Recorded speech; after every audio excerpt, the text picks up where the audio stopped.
Chapter 102. This sword was forged from 1,000-year iron and 8,000-year spirit stones. Because it is of the ice attribute and has a unique design, I named it Pear Blossom Sword. Lin Muyu said with a smile, I even reforged Zhao Jin's Pear Blossom Spear. Its design is very similar to this sword, so the sword and the spear should be a set. Chu Yao blushed and said happily, This Pear Blossom Sword is really a set with the Pear Blossom Spear? Of course, what do you think? If I didn't have the Prairie Fire Sword, I really wouldn't bear to give this Pear Blossom Sword to you. He said half-jokingly. Chu Yao caressed the sword lovingly and said, What grade is this Pear Blossom Sword? 4th level Mystic Grade. Ah! Chu Yao was shocked. 4th level Mystic Grade? I heard that Mystic Grade weapons are very expensive, at least 10,000 Jinyin coins? As she said this, she handed the Pear Blossom Sword back and said, Such a precious sword, why don't you sell it? It's too much of a waste for me to use, I'll just use a spirit grade weapon. Lin Muyu couldn't help but laugh inwardly and said, Sister Chu Yao, what's so precious about a mere 4th level Mystic Grade Pear Blossom Sword? As long as I want it, I can forge countless Pear Blossom Swords. Keep it, this sword was specially designed for you, how can you not want it? Then, all right. Chu Yao gripped the hilt tightly, feeling her heart beating wildly. She said again, I'm about to comprehend the heart of the sword. Really? Chu Yao nodded seriously and then closed her eyes. Streams of blade-like true energy flowed on the surface of her body. This was indeed the initial form of the heart of the sword. Lin Muyu couldn't help but laugh. Sister Chu Yao's talent is indeed not bad. When you truly comprehend the heart of the sword, you can go and fuse with the beast soul inside the Pear Blossom Sword.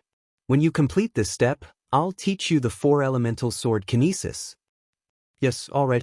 Without staying for too long, Lin Muyu left the Spirit Medicine Division. At this time, she suddenly felt a strong sense of weakness. Finally, after forging so many weapons in one night, her physical strength and combat chi were overdrawn. Without thinking too much about it, she lay down on the stone bed and fell into a deep sleep. He was in a daze for an unknown period of time before he slowly woke up. As far as the eye could see, a gray rat was looking up at Lin Muyu from the corner of the wall. Surprisingly, it wasn't afraid of people. Lin Muyu, who had just woken up, happened to be at its peak. The cultivation of the spirit pulse technique had caused the power of his soul to surge endlessly. At that moment, it was as if his spiritual sense was about to condense into a focal point. Lin Muyu couldn't help but be stunned. He then guided his spiritual sense to gather together and used it to attack the mouse in the corner like a sharp knife. The mouse's cry came to an abrupt halt. Its pupils rapidly enlarged, and it unexpectedly stopped there motionlessly. Lin Muyu was a little surprised. He turned over and got off the bed. He walked in front of the mouse and lowered his head to look at it. He found that the mouse seemed to be in a daze. It actually didn't move at all. After a full 10 seconds, it finally made a GG sound again. Then, it turned around and went back into the mouse hole behind it. What's going on? Lin Muyu muttered to himself. His mind recalled everything that had just happened. The spirit pulse technique actually gathered his spiritual sense to attack others. Could it be that this was the method of using mental strength to attack? Thinking of this, he couldn't help but become excited. He hurriedly washed up and went to the holy temple. He had to find someone to practice it on. Lord Linji.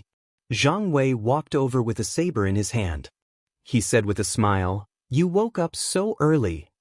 Yes, Lord Zhang Wei. Lin Muyu's heart moved. He smiled and said, Lord Zhang Wei, I want to ask you for a favor. Stand here and don't move. Zhang Wei stood in front of him and said with a smile, I don't know what you want to do. Lin Muyu did not say anything. Her expression was extremely solemn. Suddenly, she activated the spirit pulse technique and focused her spiritual perception on one point, attacking Zhang Wei's brain. It was also at this moment that Zhang Wei's entire body seemed to have been petrified. However, this process was extremely short, not even half a second. He was stunned for a moment and asked, What happened? What did you feel just now? Lin Muyu asked. Zhang Wei was stunned. He scratched his head and said, I just felt that my mind suddenly went blank. I don't know what happened. Lord Lin Ji, what did you do to me just now? No, nothing. Lin Muyu laughed. He was thinking that the spirit pulse technique's mental attack would be much less effective against people with a stronger soul. Zhang Wei's soul was obviously much stronger than the mouse's, so it could only attack him for less than half a second.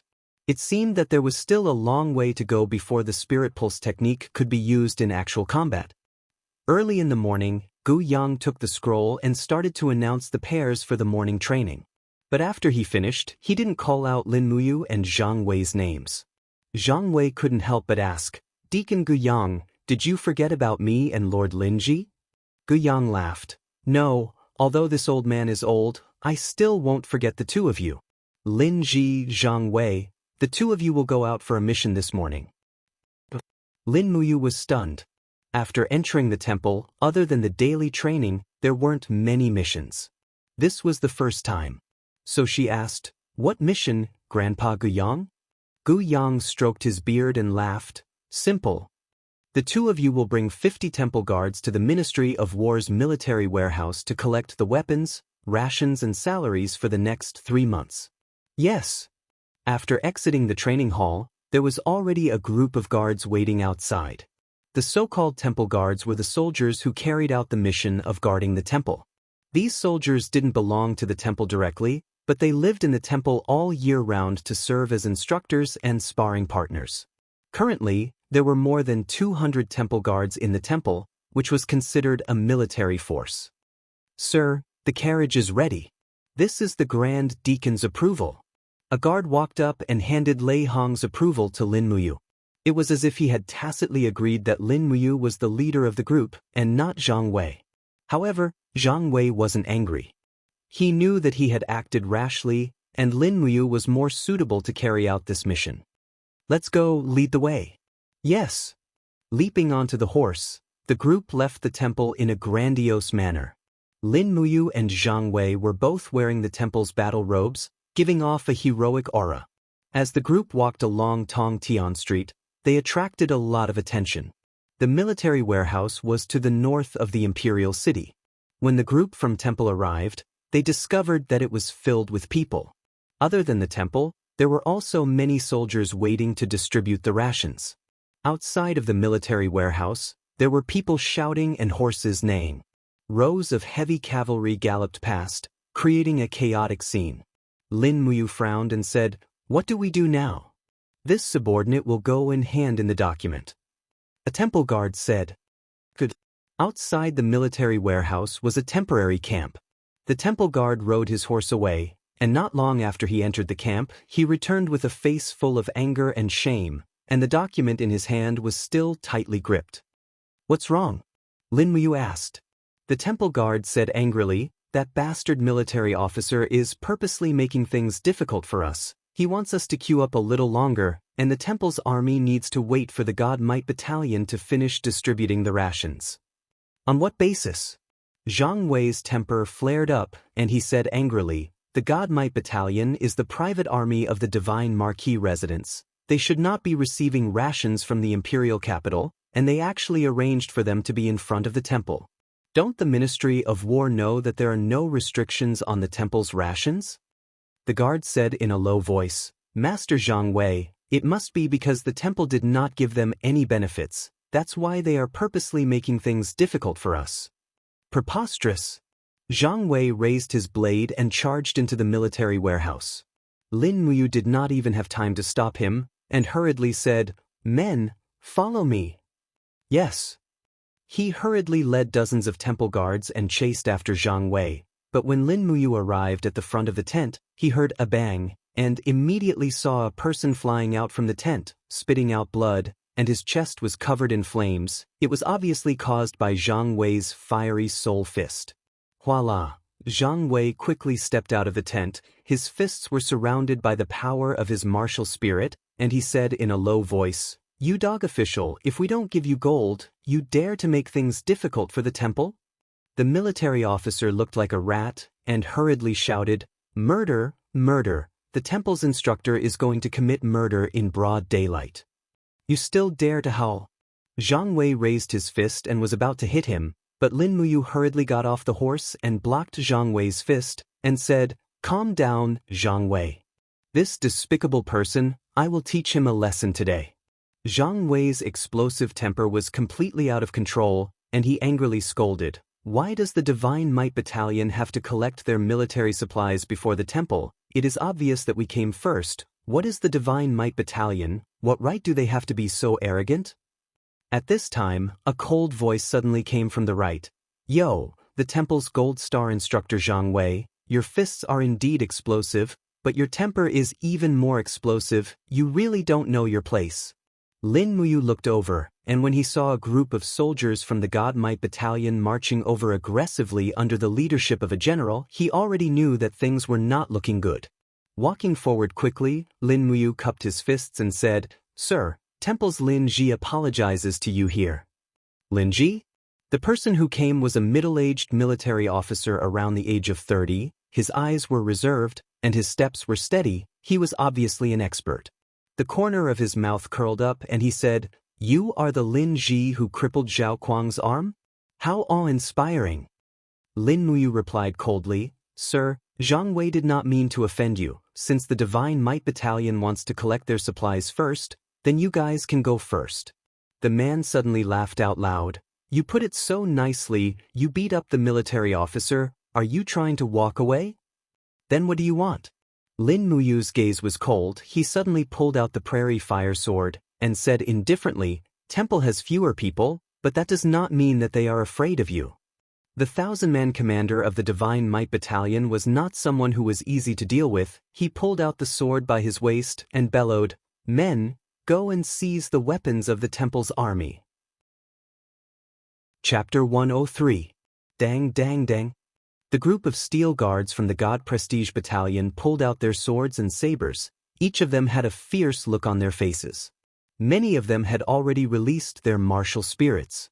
The glow of their beast martial spirits and tool martial spirits merged together as their Zhen Qi penetrated through their swords, revealing their sharpness.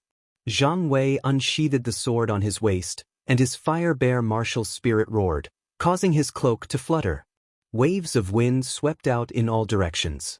This Gold Star instructor from the temple had an arrogant look on his face, and he growled at the 1,000-man commander of the God Might Battalion, "Sikong Nan, don't think that you can do whatever you want just because the Divine Marquis thinks highly of you.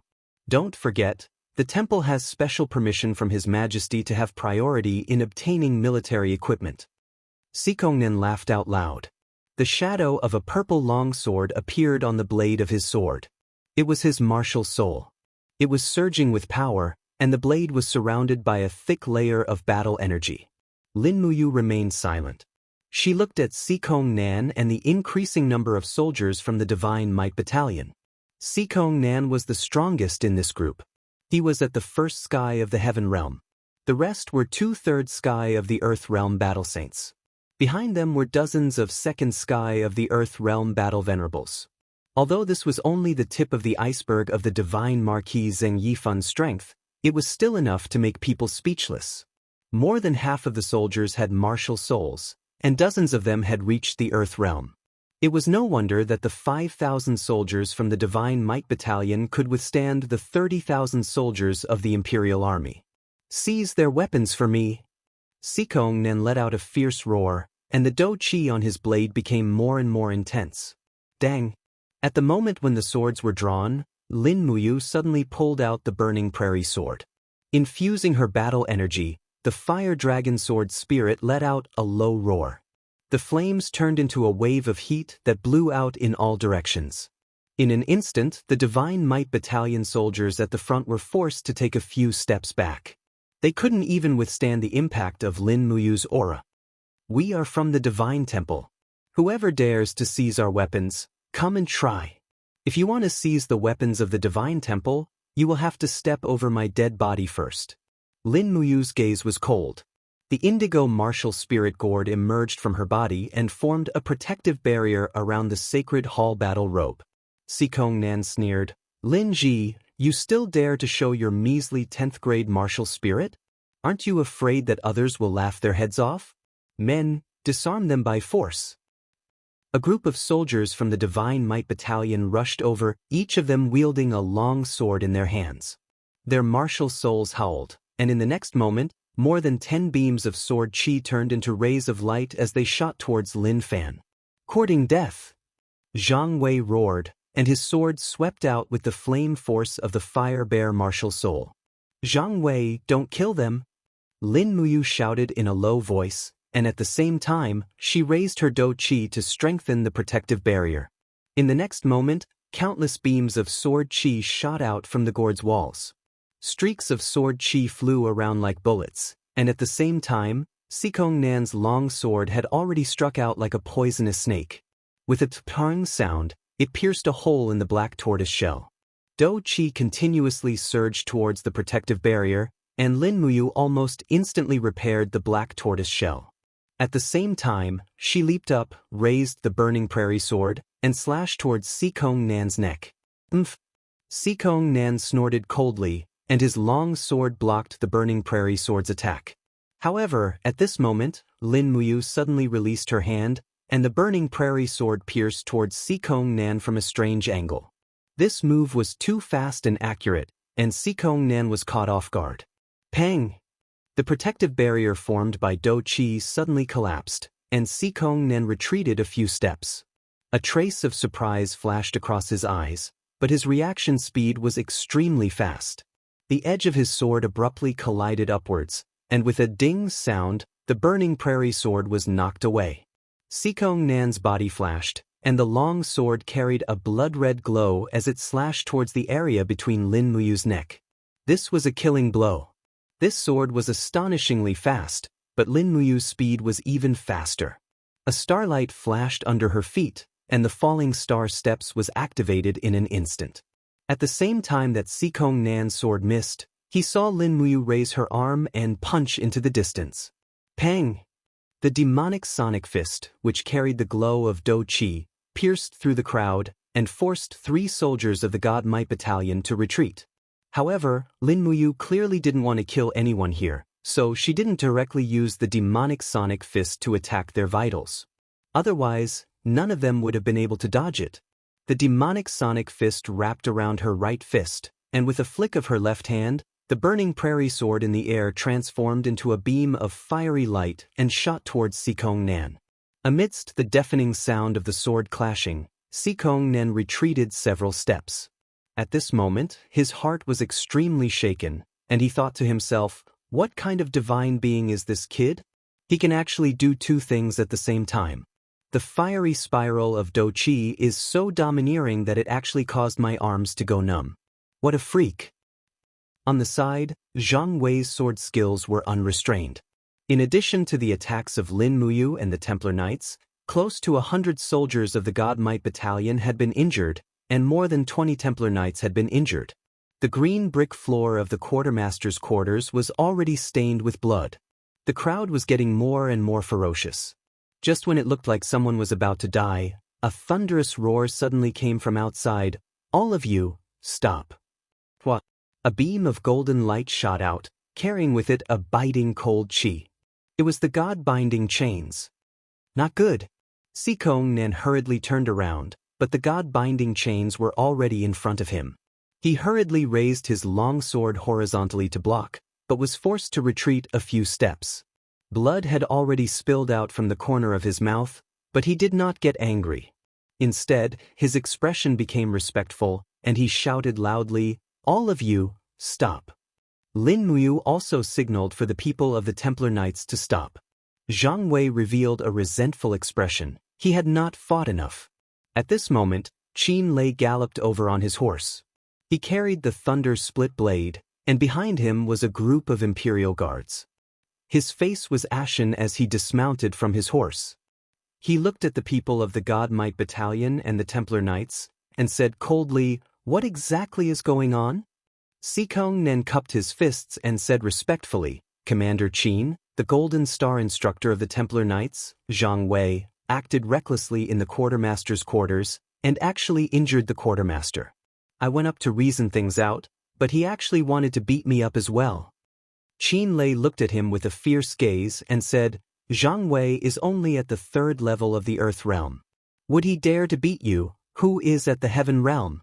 He really dared to beat me up, Lin Muyu secretly thought, then cupped his fists and said, Commander Qin Lei, the quartermaster was negligent first, and actually made the people of the Templar Knights wait for a long time without giving us any weapons. That's why Master Zhang Wei's words and actions were so extreme and made such an unwise move. As for General Sikong Nan of the God Might Battalion, he gave the order to seize the weapons of the soldiers of the Templar Knights. Is that so? Qin Lei raised his eyebrows, looked at Sikong Nan, and said, General Sikong Nan is so impressive, to even dare to seize the weapons of the Templar Knights. It seems that you have already forgotten the words of the founding emperor, no one can seize the weapons of the people of the Templar Knights. As he said that, Qin Lei laughed coldly and said, Sikong Nan, if I were to report this matter to His Majesty, what do you think will happen to you? Sikong Nan's face instantly turned pale, and he hurriedly knelt down on one knee and said, Commander Qin, I did not do anything like seizing weapons. I hope that Master will investigate this clearly. This is just a misunderstanding. Furthermore, how would the God Might Battalion dare to offend the Templar Knights? That's good. Qin Lei carried the thunder-splitting blade and walked step by step to the front of the quartermaster. He raised his hand, and an invisible force lifted the quartermaster up. His face was pale, and he hurriedly begged for mercy, Commander Qin Lei, I won't dare to do it again, I won't dare to do it again. Qin Lei smiled indifferently, what is there that a lowly person like you wouldn't dare to do? Men, bring him down, and send him to the Fire Sparrow Division to interrogate this bastard. The quartermaster will be replaced. Remember, no one is allowed to neglect the people of the Templar Knights, or else they will be the enemy of the great Qin clan. Everyone was solemn, and they saluted one after another. Lin Muyu and Zhang Wei checked the injuries of the Templar Knights. They were all light injuries. The people of the God Might Battalion also had a sense of propriety, and did not use any powerful weapons like crossbows, or else it would not be as simple as light injuries. You have recently offended the Divine Marquis Palace. You must be careful. Qin Lei carried the thunder-splitting blade, and stood next to Lin Muyu. Thank you Big Brother Qin Lei this time. Lin Muyu smiled slightly, but if the people of the Divine Marquis Palace want to touch me, I'm afraid I won't be able to hide. I can only take it one step at a time. All right, my brother Qin Yan has also entered the Templar to train. Have you seen him? I've seen him. Qin Yan's cultivation is not bad, and he is also not bad. That kid is obsessed with martial arts, but neglects to socialize. You have to teach him more. Also, the God Might Battalion has been in the capital for too long. You should avoid them if you can. This group of people rely on the support of the Divine Marquis to look down on everyone. If not for the fact that my father is Prince Jining, I'm afraid there would have been a battle today. Not long after, a batch of weapons and rations were transported out from the quartermaster's warehouse and loaded onto the carriage, while Qin Lei escorted the people of the Templar Knights back to the Templar Palace. Late at night, Lin Muyu, Zhang Wei and the rest participated in the Templars' weekly night training, all the way until the evening. Dong dong dong. Intense knocking sounds came from outside, as if very anxious. Who is it? A Templar guard walked forward, and when he opened the door, he saw a cluster of torches and the intense sound of horse hooves. Under the light of the torches, a 1,000-man commander rushed in with a long sword in hand, opened his palm, and turned his fighting aura into a vast palm energy, directly knocking the Templar guard unconscious. He raised a scroll in his hand and shouted, Sikong Nan is under orders to capture the Imperial Court's serious criminal Lin Muyu. Who is it?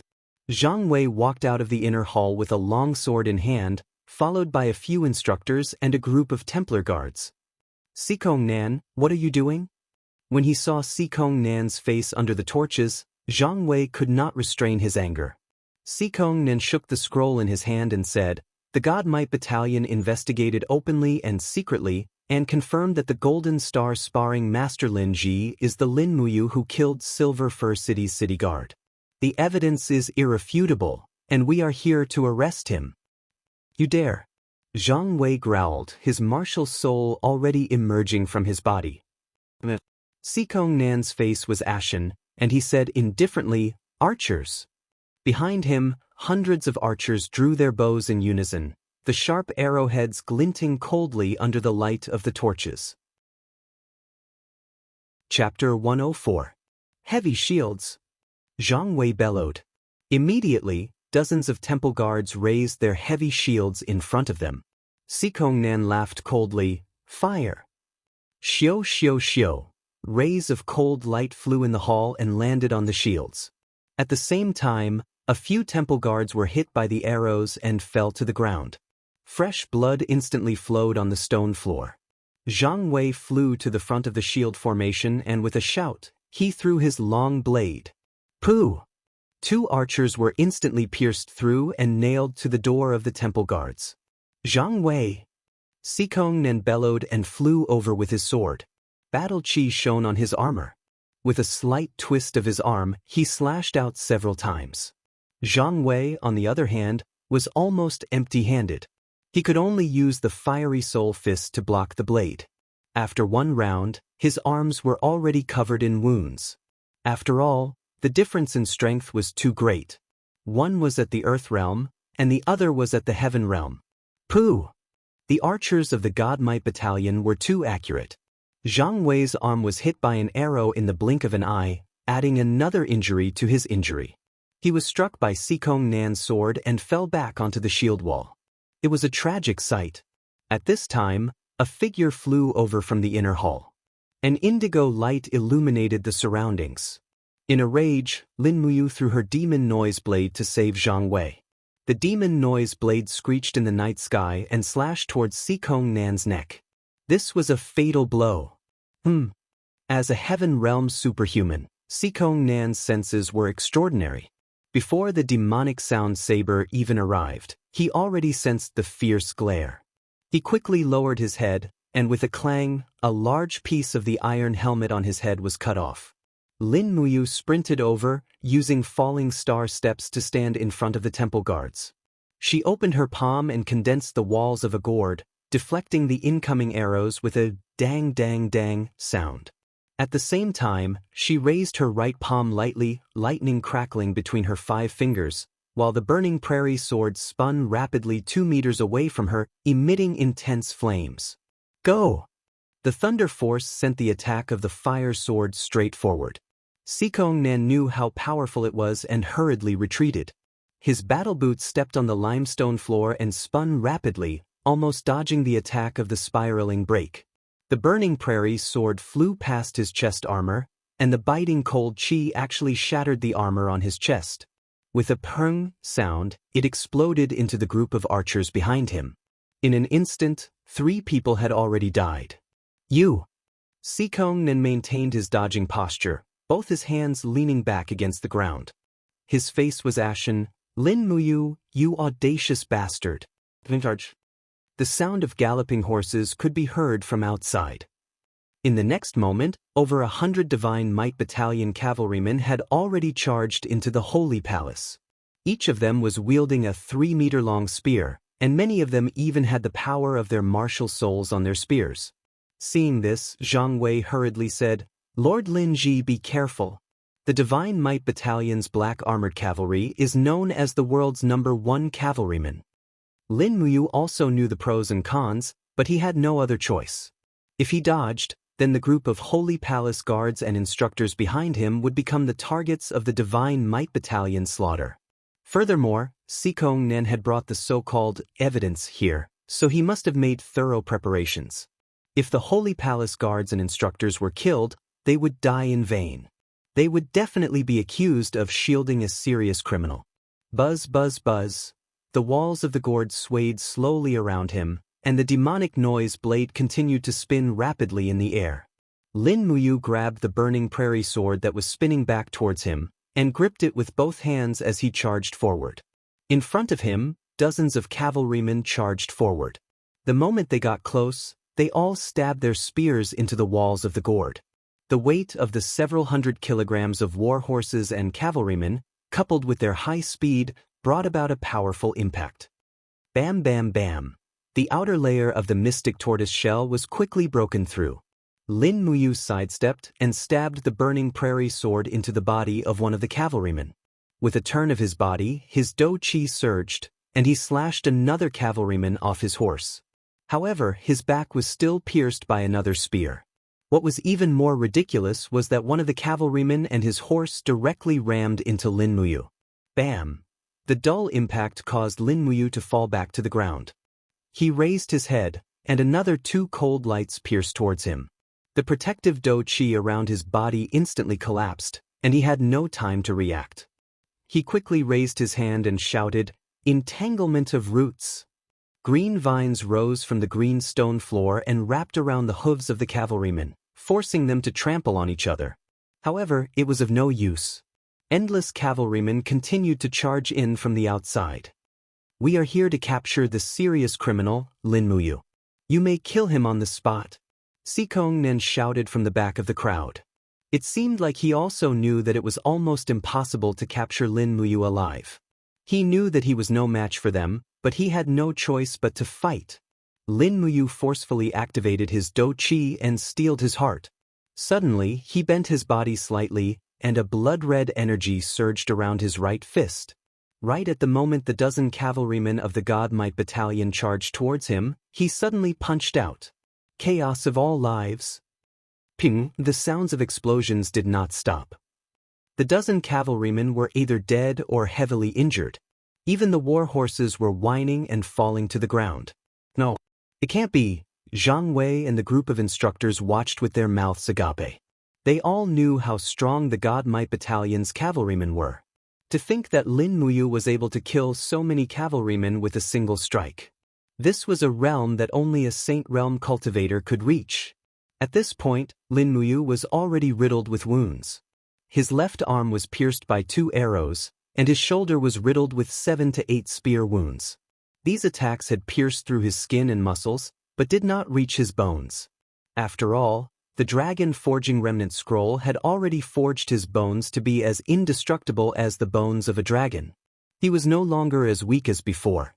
But right at this moment, an invisible force suddenly descended, causing Lin Muyu to be unable to move. "How dare you, criminal? Do you still want to resist?" A cold voice could be heard. Lin Muyu's body was covered in blood as he raised his head to look outside. Under the light of the fire, a skinny figure slowly walked over on the green stone floor. Every step he took seemed to add a layer of restraint to his aura, causing Lin Muyu to feel as if she was trapped in a net of thousands of threads, unable to move. Pew! Another 2 arrows pierced into his chest, causing him to feel an intense pain. Lin Muyu wanted to resist, but he was completely unable to do so. "It's the Divine Overlord. The Divine Overlord is here." The group of instructors was dumbfounded. Some of them even knelt on the ground and greeted respectfully. "Greetings, Divine Overlord." Zheng Yifan was the most famous person in the Imperial Army. In the eyes of the soldiers, he was like a god, and his status was even higher than that of the emperor.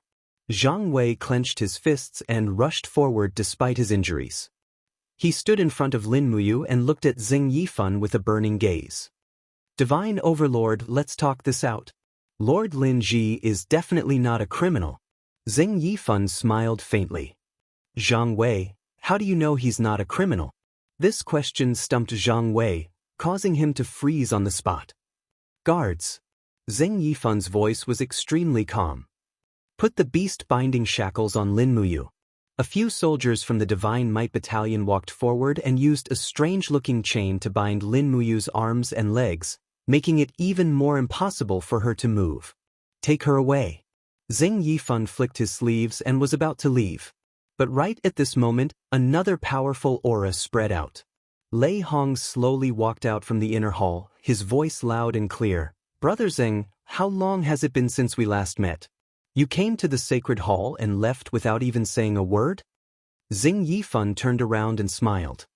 "Brother Lei Hong, I'm actually not here for anything important. I'm just here to capture a kid who's been on the run. Since he's from the Divine Palace, I'll take it as greeting you."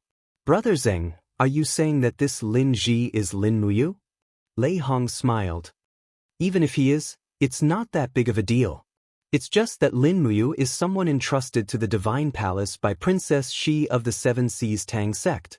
He has the Tang sect's iron token, so I'm afraid you won't be able to take him away today.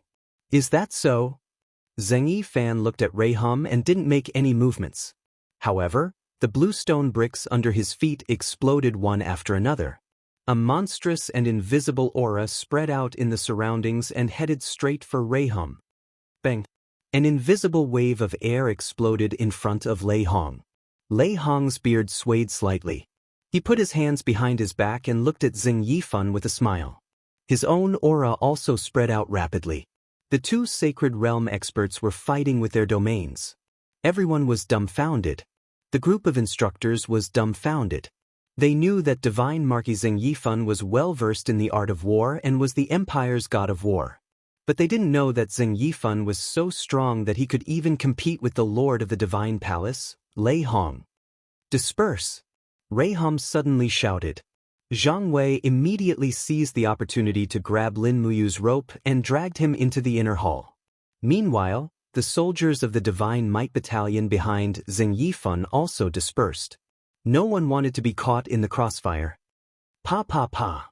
Under the pressure of the domains, the walls around the hall began to crack and peel off. The invisible aura collided and wrestled with each other in the air.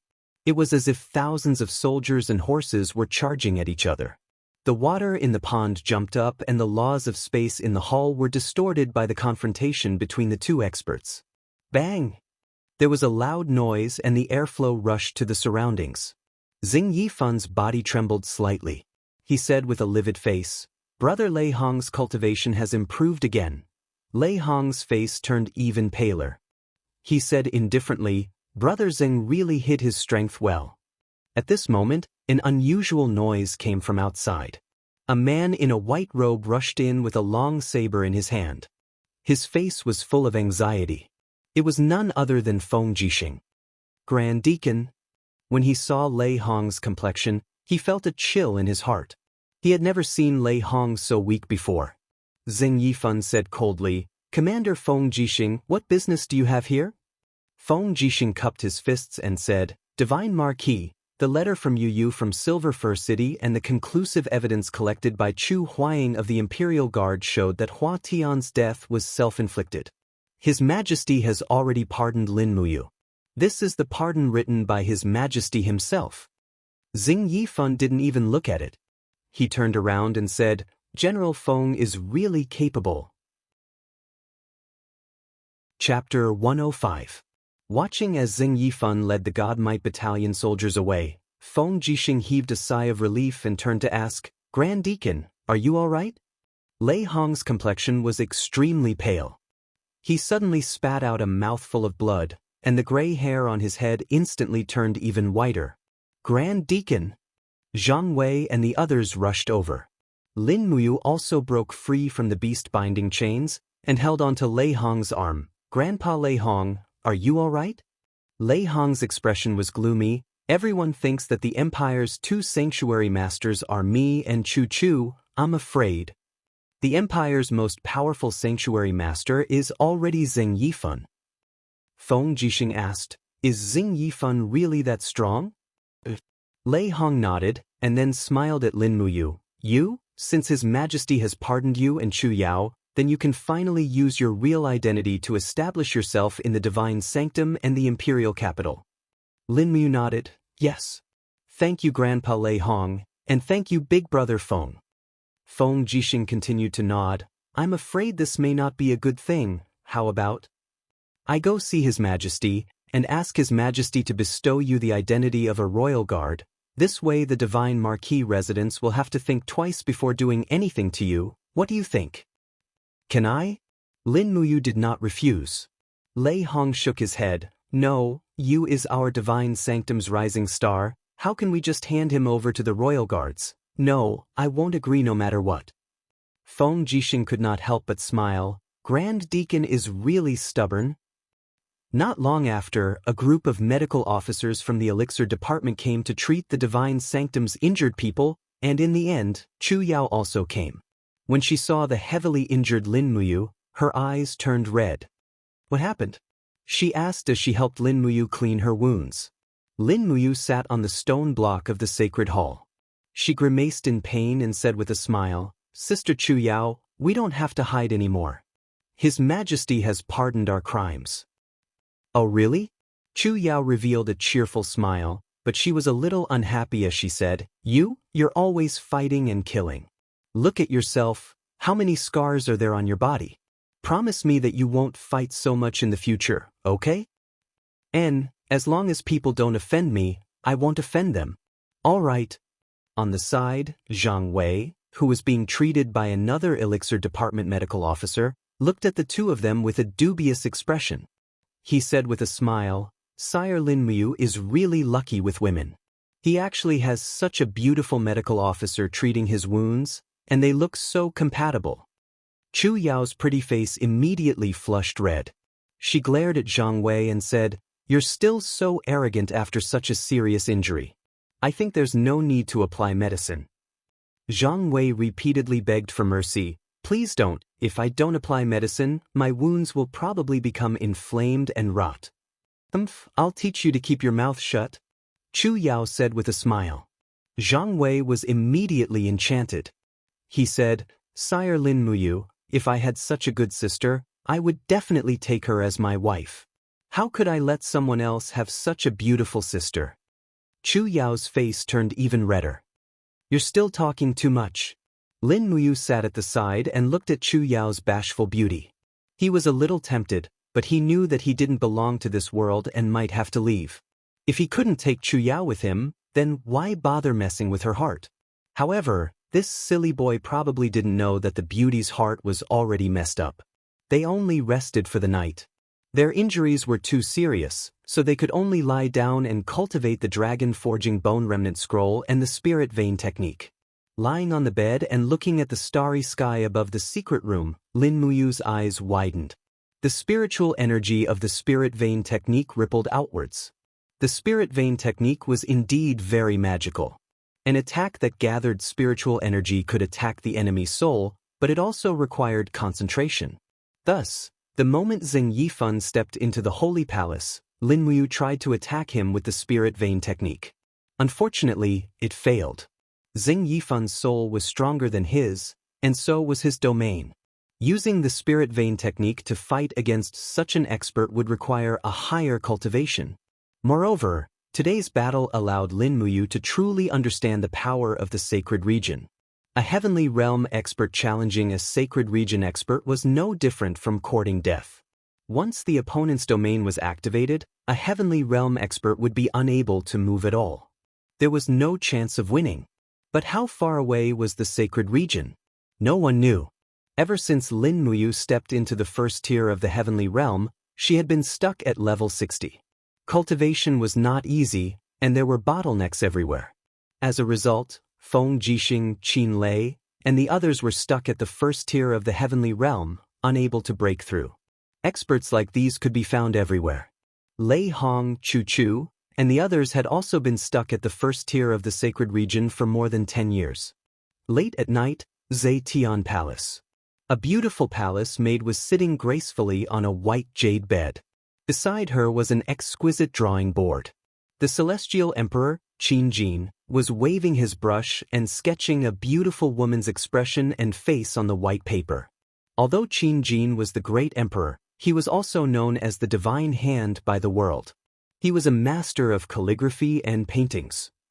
Legend had it that the great emperor had once ordered his personal officials to sell his landscape paintings to the people, and they would always fetch a high price. However, the graceful woman on the drawing board seemed to be completely different from the palace maid in front of her. The beauty between her brows was not something this palace maid could compare to. This painting did not look like her at all. Instead, it had a bit of Qin Yin's charm. Creak! The door was gently pushed open, and Qin Yin walked over to stand behind Qin Jin. She looked at the drawing board and suddenly burst into laughter. Imperial father is drawing imperial mother again. Qin Jin was taken aback. He could not help but laugh. Xiao Yin, why aren't you sleeping? I couldn't sleep, so I came to see father. Hurry up and go to sleep. How can a girl stay up so late? Qin Jin waved his hand, indicating for the palace maid to leave. Qin smiled. Father, do I really look like mother? Yes, you look almost exactly the same. Qin looked out the window with some fascination and said, after she left, Imperial Father's everything has been left to you. Come, let Imperial Father comb your hair again. Once you're done, you can go back to sleep. Qin obediently sat in front of the bronze mirror. She took off the princess crown on her hair and let her jet black hair fall down. Qin took the silver comb and looked at his daughter's appearance in the bronze mirror. He could not help but tremble. He said in a daze, "It's been so many years. If only I could see her one more time. I'm willing to exchange the world for one more look at her." Qin's eyes reddened. Father, Qin slowly combed through his daughter's hair. His face was full of doting love as he said, "My Xiaoyin has grown up. When you were very young, I always wondered how long Father would be able to stay by your side. But Xiaoyin has grown up so quickly and is about to get married. There will be another person by Xiaoyin's side to dote on and love you in Father's place." Tears welled up in Qin's eyes. She closed her eyes and let the tears flow freely. Qin's hands trembled slightly. He muttered to himself, "Time really passes too quickly. In the blink of an eye, you've grown up so much. I don't know why, Father. Father always feels that I haven't seen enough of you before you've grown up and gotten married." Qin's shoulders trembled slightly. Father, don't say any more. I won't get married." Qin could not help but laugh. "Don't be silly. Even if you're a princess, you still have to get married. Otherwise, how will you continue to pass on our Qin bloodline? Father is just a little emotional. Xiaoyin, who do you like the most among the younger generation of the family?" Qin was stunned. She wiped her tears and said, "I'm still young and don't want to get married. Father, don't ask me. Xiaoyin won't marry anyone." "You're saying silly things again." Qin Lei, Qin Yan, and Jinan Wang's sons. If you like any one of them, Father will bestow marriage. You're already 20 years old.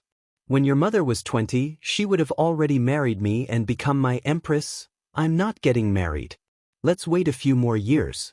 Qin's eyes were red. "I don't like any of the people Father mentioned. I want to accompany Father for a few more years, okay?" "Silly Xiaoyin." Qin sighed. At this time, a eunuch's voice came from outside. "Your Majesty, Imperial Guard Commander Feng Jixing requests an audience." "Let him in." "Yes." Soon the door opened. Feng Jixing was travel-worn. He knelt down and cupped his fists. "This general greets your Majesty." Qin smiled. "General Feng must have something important for you to request an audience so late at night, right?" Feng Jixing nodded. "Your Majesty, an hour ago, Divine Marquis led 3,000 Divine Might Battalion cavalry to attack the Sage Temple." "What?" Qin's body trembled. "How is that possible? The Divine Marquis residence and the Sage Temple are the pillars of the Empire. Why would they fight each other? What was the result, General Feng?" Feng Jixing said, "By the time I arrived, the battle had already stopped. Both sides suffered dozens of casualties, and the reason for the battle was that Divine Marquis wanted to kill Lin Muyu. Therefore, I beg your Majesty to allow Lin Muyu to join the Royal Forest Guard." Qin frowned. What kind of person is this Lin Muyu? Why would General Feng recommend her like this? Feng Jixing raised his head and said, "From what I know, Lin Muyu is a martial arts prodigy that only appears once in 1,000 years. Such a person should be used by the Empire and must not be killed by the deity overlord. I hope that your Majesty will allow Lin Muyu to join the Royal Forest Guards." The corners of Qin's lips curled up. "Father, will you allow it?" Hearing his daughter's words, Qin calmed down. "Very well, I will write an edict immediately to allow Lin Muyu to become a member of the Royal Forest Guard. General Feng, thank you for your hard work." "Thank you, Your Majesty." As he spoke, Feng Jixing lifted his head to look at Qin. He said in a low voice, "Your Majesty, the Divine Marquis Residence's actions are getting more and more aggressive. They even dared to clash with the Sage Temple. Are we just going to tolerate them? I feel that if necessary, we can transfer the 100,000 soldiers guarding Tsangnan province back to the capital. I am willing to do this personally. Qin Jin took a deep breath. Zheng Yifan is the pillar of the empire. Currently, more than half of the commanders in the various armies are former subordinates of Zheng Yifan. As long as he doesn't go overboard, let him be. After all, if the northern desert and the southern barbarians go to war, we still need Zheng Yifan to lead the army. Isn't that right, General Feng?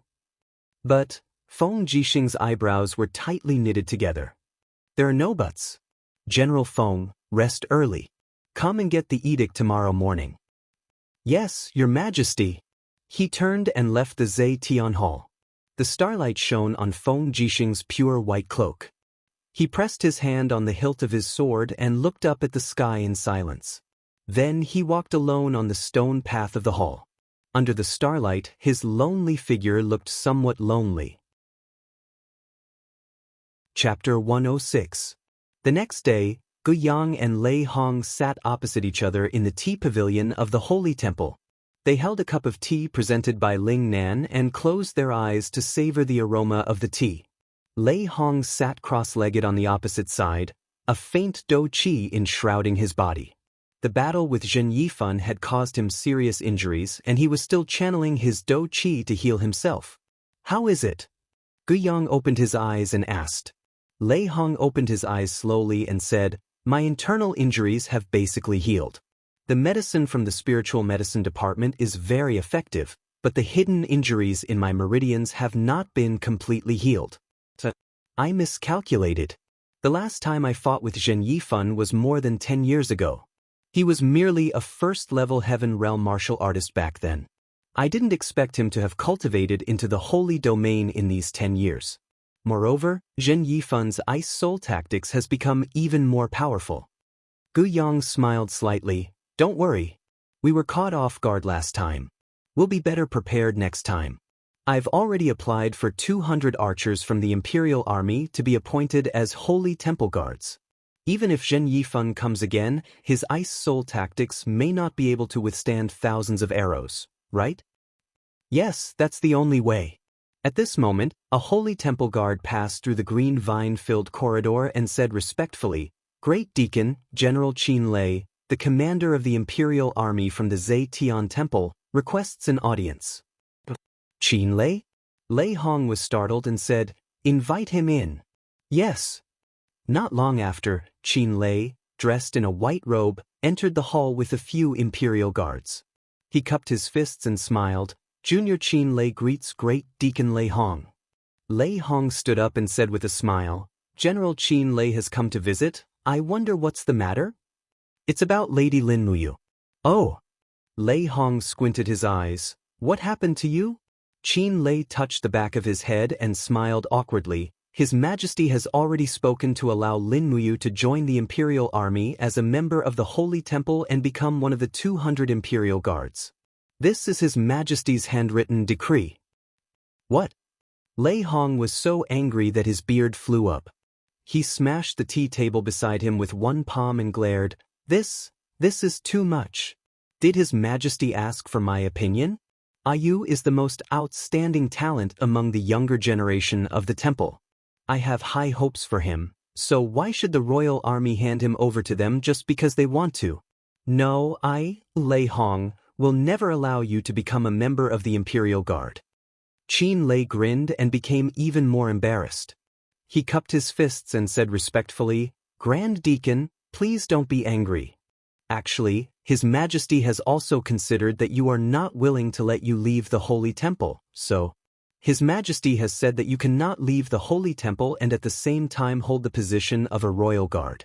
Every month, he can enter the Zetian Palace to hold the position of a royal guard for half a month and continue to hold the position of a gold star sparring master in the Holy Temple for the remaining half a month. Really? Lei Hong glared at Qin Lei and said, Young Prince Qin Lei, don't lie to me. Qin Lei could not help but laugh. How would this junior dare to lie to Grand Deacon? His Majesty has already approved that after you becomes a royal guard, he can wear the badge of the Holy Temple in the Imperial Palace. Furthermore, Yu's official rank will belong to the Holy Temple and not the Royal Army. All the glory and achievements will belong to the Holy Temple. What does Grand Deacon think? That's more like it. Lei Hong then leisurely stroked his beard and said with a smile, Deacon Guyang, go call you over and instruct him on this matter. Then let him pack up and follow General Qin Lei to the Zetian Palace to report. However, he must return to the Holy Temple in half a month. He is a member of the Holy Temple and must take root in the Holy Temple. If he is not willing to return, this old man will not have the face to look for His Majesty to ask for him. Gu Yang held back his laughter and cupped his fists. Yes, Grand Deacon. Qin Lei respectfully stood to the side. The morning sun shone upon the waterside pavilion. Lei Hong continued to drink his tea. Perhaps he was in a fit of anger, but he did not ask Qin Lei to sit down, nor did he look at the tea. However, Qin Lei was a junior, so he did not mind. He held the lightning split blade and respectfully waited on the side. Lei Hong and Chu Chu were known as the two founding fathers of the empire. His fiery temper had always been famous throughout the world. Lei Hong did not dare to pluck the hair from the tiger's butt. Not long after, Lin Muyu, dressed in the white robes of the Holy Temple, appeared in the waterside pavilion corridor. His steps were steady as he respectfully smiled and said something to Guyang. As he walked closer, he naturally understood what was about to happen. Lei Hong looked at him with a burning gaze, saying, Are you willing to join the Royal Guard? Guyang said from the side, Once you join the Royal Guard, your identity will change. You will become a general under the Emperor. This is a supreme honor and you will directly obey the Emperor's orders. This also means, the Divine Marquis Residence and the Divine Might Battalion will not be able to do anything to you. Lin Muyu understood the good intentions of the two grandfathers. He cupped his fists and said, Lin Muyu is willing to follow the arrangements. Good. Lei Hong squinted his eyes and smiled. Becoming a royal guard is the dream of every cultivator in the world. Imperial Guard Master Feng Jixing has personally recommended you to His Majesty. Do not disappoint Master Feng Jixing's painstaking efforts. However, Grandpa has to tell you that you will forever be a member of the Holy Temple. From the day you entered the Holy Temple, your soul has been branded by the Holy Temple. Therefore, no matter how high you fly, no matter how far you go, you will eventually return to the Holy Temple. Do you understand you? Lin Muyu's body trembled. Determination appeared in his eyes and he said, Grandpa Lei Hong, don't worry. The Holy Temple is my home. I will return. Good. Pack up and go. Yes. Qin Lei lightly patted Lin Muyu's shoulder from the side, hugged him, and affectionately said with a smile, Good brother, we can work together in the future. It's really a good thing that the Imperial Forest Guard has such a peculiar expert with a gourd martial spirit like you. Lin Muyu. In the afternoon, after packing up everything, Gu Yang gifted the warhorse that Lin Muyu rode the most to him. Therefore, Lin Muyu carried the prairie fire sword on his back and held the pear blossom spear wrapped in black cloth in his hand. He flipped onto the horse and followed Qin Lei and the others out of the Holy Temple. Lei Hong, Guyang, Zhang Wei and the others saw him off at the entrance of the Holy Temple. Zhang Wei cupped his fists and said, Master Lin Muyu, we will meet again. Lin Muyu also cupped his fists and said, Master Zhang Wei, work hard. I will. The so-called friendship between gentlemen was probably like this. Lin Muyu and Zhang Wei had never been to places like taverns, but there was a kind of brotherhood between them that they could entrust their lives to each other. This kind of friendship between men was something that women could not understand. After saying their goodbyes one by one, they passed through Tong Tian Street and went straight to the Zetian Palace. When they crossed the Zetian Temple's moat, 3 consecutive dong dong dong sounds of war drums could be heard. It seemed to be to welcome the new member, Lin Muyu. Qin Lei carried the thunder split blade and walked slowly. Along the way, the royal guard on both sides successively knelt down on one knee and gave a military salute. The atmosphere was extremely solemn. In the Zetian Temple, Qin Lei was like a mighty general. No one could be compared to him. Not even the commander of the Imperial Guard, Feng Jixing. After all, the people of the mainland paid attention to bloodline. Qin Lei had the blood of the royal family while Feng Jixing was born as a commoner. You, Because you are a staff member of the Holy Temple, the ceremony for you to be conferred as a royal guard was personally hosted by His Majesty. Let's go, we will go to the side hall of the Zetian Temple. His Majesty is already waiting there. Yes, yes. Lin Muyu could not help but feel a little apprehensive. This was the second time he was meeting the Emperor Qin Jin, right? However, he was also a little expectant. In his mind, the beautiful face of the little princess, Qin Yin, appeared. Would he be able to see Qin Yin this time? Although he had only met Qin Yin twice, this amiable, adorable, and lively heir of the family seemed to have left a beautiful mark in his heart, one that he would never forget for the rest of his life. Dong dong dong. The war drum sounded again. Along the way of the side hall, there were royal guards everywhere. There were a total of 7,000 royal guards in the imperial capital. Among them, 200 of the most outstanding ones were known as the royal guards. Those who could protect the emperor and the princess at close range were also royal guards. This was a special honor, an honor that normal royal guards could not hope to achieve.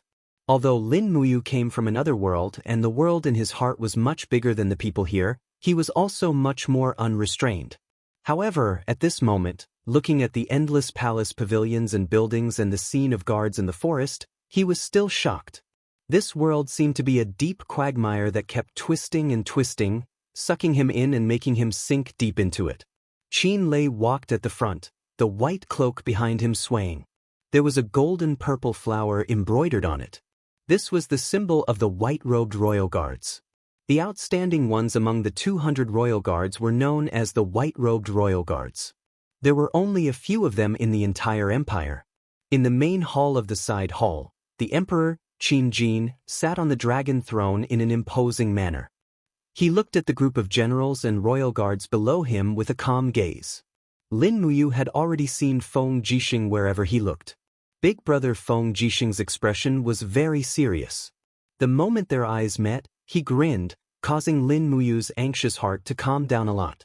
He knew that it did not matter how deep the waters in this Zetian palace were, because there were two brothers here. Qin Lei walked forward, cupped his fists and said, "Your Majesty, I have brought Lin Muyu here." Qin Jin nodded. "Announce the imperial edict."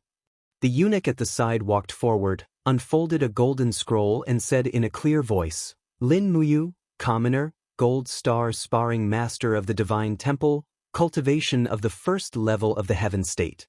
Due to your meritorious service in protecting Her Highness Qin Yin in the dragon-seeking forest, you can be specially pardoned to join the royal guards and be bestowed with the title of third-class nobility. You will take up the position of sergeant in the royal guards and temporarily be listed as a member of the Tiger Guards. I hope that you will be able to serve the empire wholeheartedly in the future and be loyal to the Qin family." Qin Lei hinted with his gaze and said in a low voice, "Silly boy, hurry up and accept the imperial edict to express your gratitude." Lin Muyu was stunned. How would he know so much etiquette?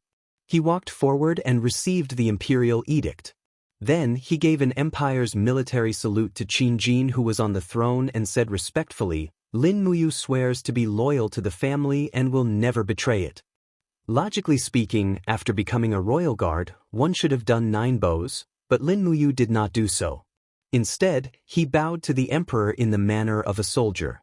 Qin Jin could not help but feel a little displeased by this. He frowned and said, "Lin Muyu, why did you swear to be loyal to the family? Is it because of me?" Lin Muyu was stunned. Qin Jin's gaze became increasingly sharp, piercing through his soul like a sharp arrow.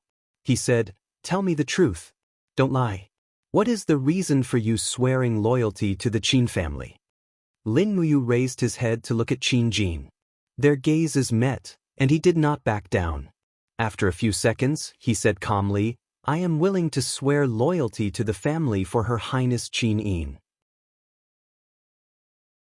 Chapter 107. When Lin Muyu said, "For Qin Yin," the group of generals was stunned. Many of them were already sweating on behalf of this silly boy. After all, the current emperor was still Qin Jin. However, he actually said that he was only loyal to the family for the sake of the next successor. This inevitably angered the emperor. Even Feng Jixing furrowed his brows and thought to himself, Damn, this silly boy is going to stir up a hornet's nest. He's so honest. However, what everyone didn't expect was that Qin Jin wasn't angry at all. Instead, he stood up and held onto the emperor's sword. He smiled and said, "Well said. I'll remember this. For the sake of Her Highness Qin Yin, you must never betray the family." "Yes, Your Majesty." "All right, go." Qin Lei secretly wiped his sweat and smiled as he said, "Rascal, let's go. Follow me to the Imperial Army's camp." All right. After leaving the side hall, the group went straight to the Imperial Army's camp. The camp was inside the palace. Everyone leapt onto their horses and galloped away. Not long after, a building made of green bricks and tiles appeared in front of them. The Imperial Army's camp was far more luxurious than the Imperial Army's camp. In fact, a part of the palace's building had been split off to serve as the camp. The status of the Imperial Army in the capital was evident from this. The central tent was set up in the central hall. Qin Lei leapt off his horse and led Lin Muyu into the hall. From afar, he saw a familiar face walking towards them. It was Chu Huayin. You finally joined the Imperial Army." Chu Huayin laughed. Lin Muyu was a little embarrassed. "Brother Chu, we're working together now. It's just that after joining the Imperial Army, I'm afraid that I won't be able to visit Sister Chu Yao much more often." "That won't happen." "Why?" He was puzzled. Chu Huayin smiled mysteriously and said, "Because you've just joined the Imperial Army." Qin Lei laughed and sat on the general's seat. He said, "Head of the army, get the name list." Very quickly, a person dressed in official robes took out a file and said, "Head of the Imperial Army, please instruct me." Qin Lei stood up and said, "Lin Muyu, squad leader of the Imperial Guards." His Majesty personally conferred him the title of Tiger Guard. Since he has joined the Imperial Guards for less than 3 months, he has been temporarily arranged to carry out missions in the inspection office. His military rank is Centurion, and he commands 100 Imperial Guards cavalry. Lin Muyu was stunned. He had no idea what Qin Lei was talking about. Chu Huayin smiled and patted his shoulder. "Good lad, not bad. You managed to become a Centurion of the Imperial Army after entering Zhe Tian Palace. When I first entered, I started from the rank of Corporal." Lin of Qin Lei Lin Muyu Hoof, head of Lei, Chu Muyu smiled. "Head. I see." Qin Lei held onto the hilt of his battle blade and said, "You? There are a total of 204 people in the Imperial Guard, and they are divided into 3 types of positions. The first rank is the Dragon Guard, and there are a total of 70 people. They are dedicated to protecting His Majesty and Her Highness the Princess, but they must have been a member of the Imperial Guard for at least 3 years. The second rank is the Tiger Guard, and there are a total of 61 people. They are responsible for the safety and defense of the surroundings of Zhe Tian Hall, and you are one of the Tiger Guards. Finally, the third is the Eagle Guard. They are responsible for patrolling the surroundings of the Imperial Army. You are a member of the Tiger Guard. Lastly, the third is the Eagle Guard.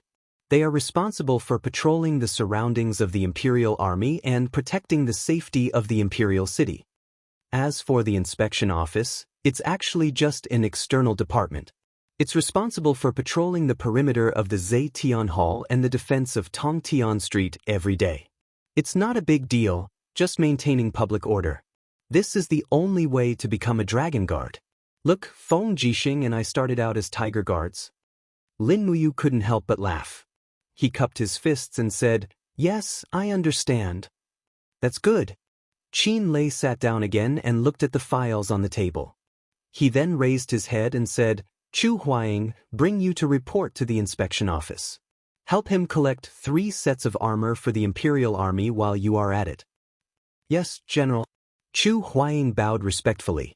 No matter how good his relationship with Qin Lei was, he always had to be respectful in the military camp. This was the rule.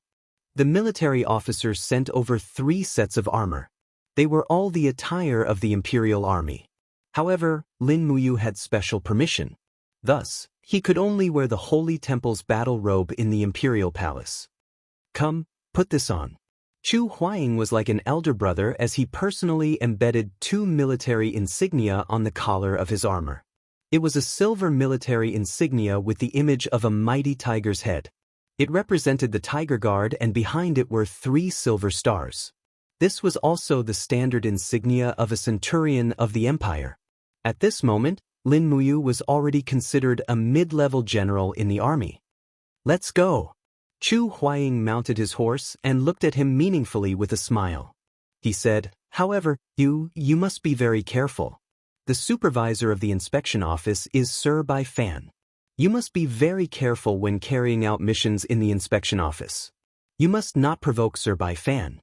Otherwise, he won't let you off easily." "Ah?" Lin Muyu was startled. He secretly thought that it was indeed not easy to mingle around. He thought that he would have nothing to do after entering Zetian Palace. He didn't expect that he would still have to fawn over his superiors here. Not far away, a group of Imperial Army guards wearing white robes galloped over. After they got closer, they all dismounted and stood in a row to salute Lin Muyu. The person in the lead said, "I am Wei Chou. I have brought 9 brothers from the Imperial Army to report. Sir Lin Muyu, from now on, you are our direct superior general. We will follow you to the inspection office to report." "Wei Chou?" Lin Muyu couldn't help but secretly rejoice. This Wei Chou looked upright and outspoken, and there was a heroic spirit between his brows. It was a gift from the heavens to have such subordinates. She nodded and said, "All right, let's set off now." Chu Huaying didn't send them off too far. He was on duty today and had to continue patrolling the palace. Thus, Lin Muyu and the others went to the inspection office on their own.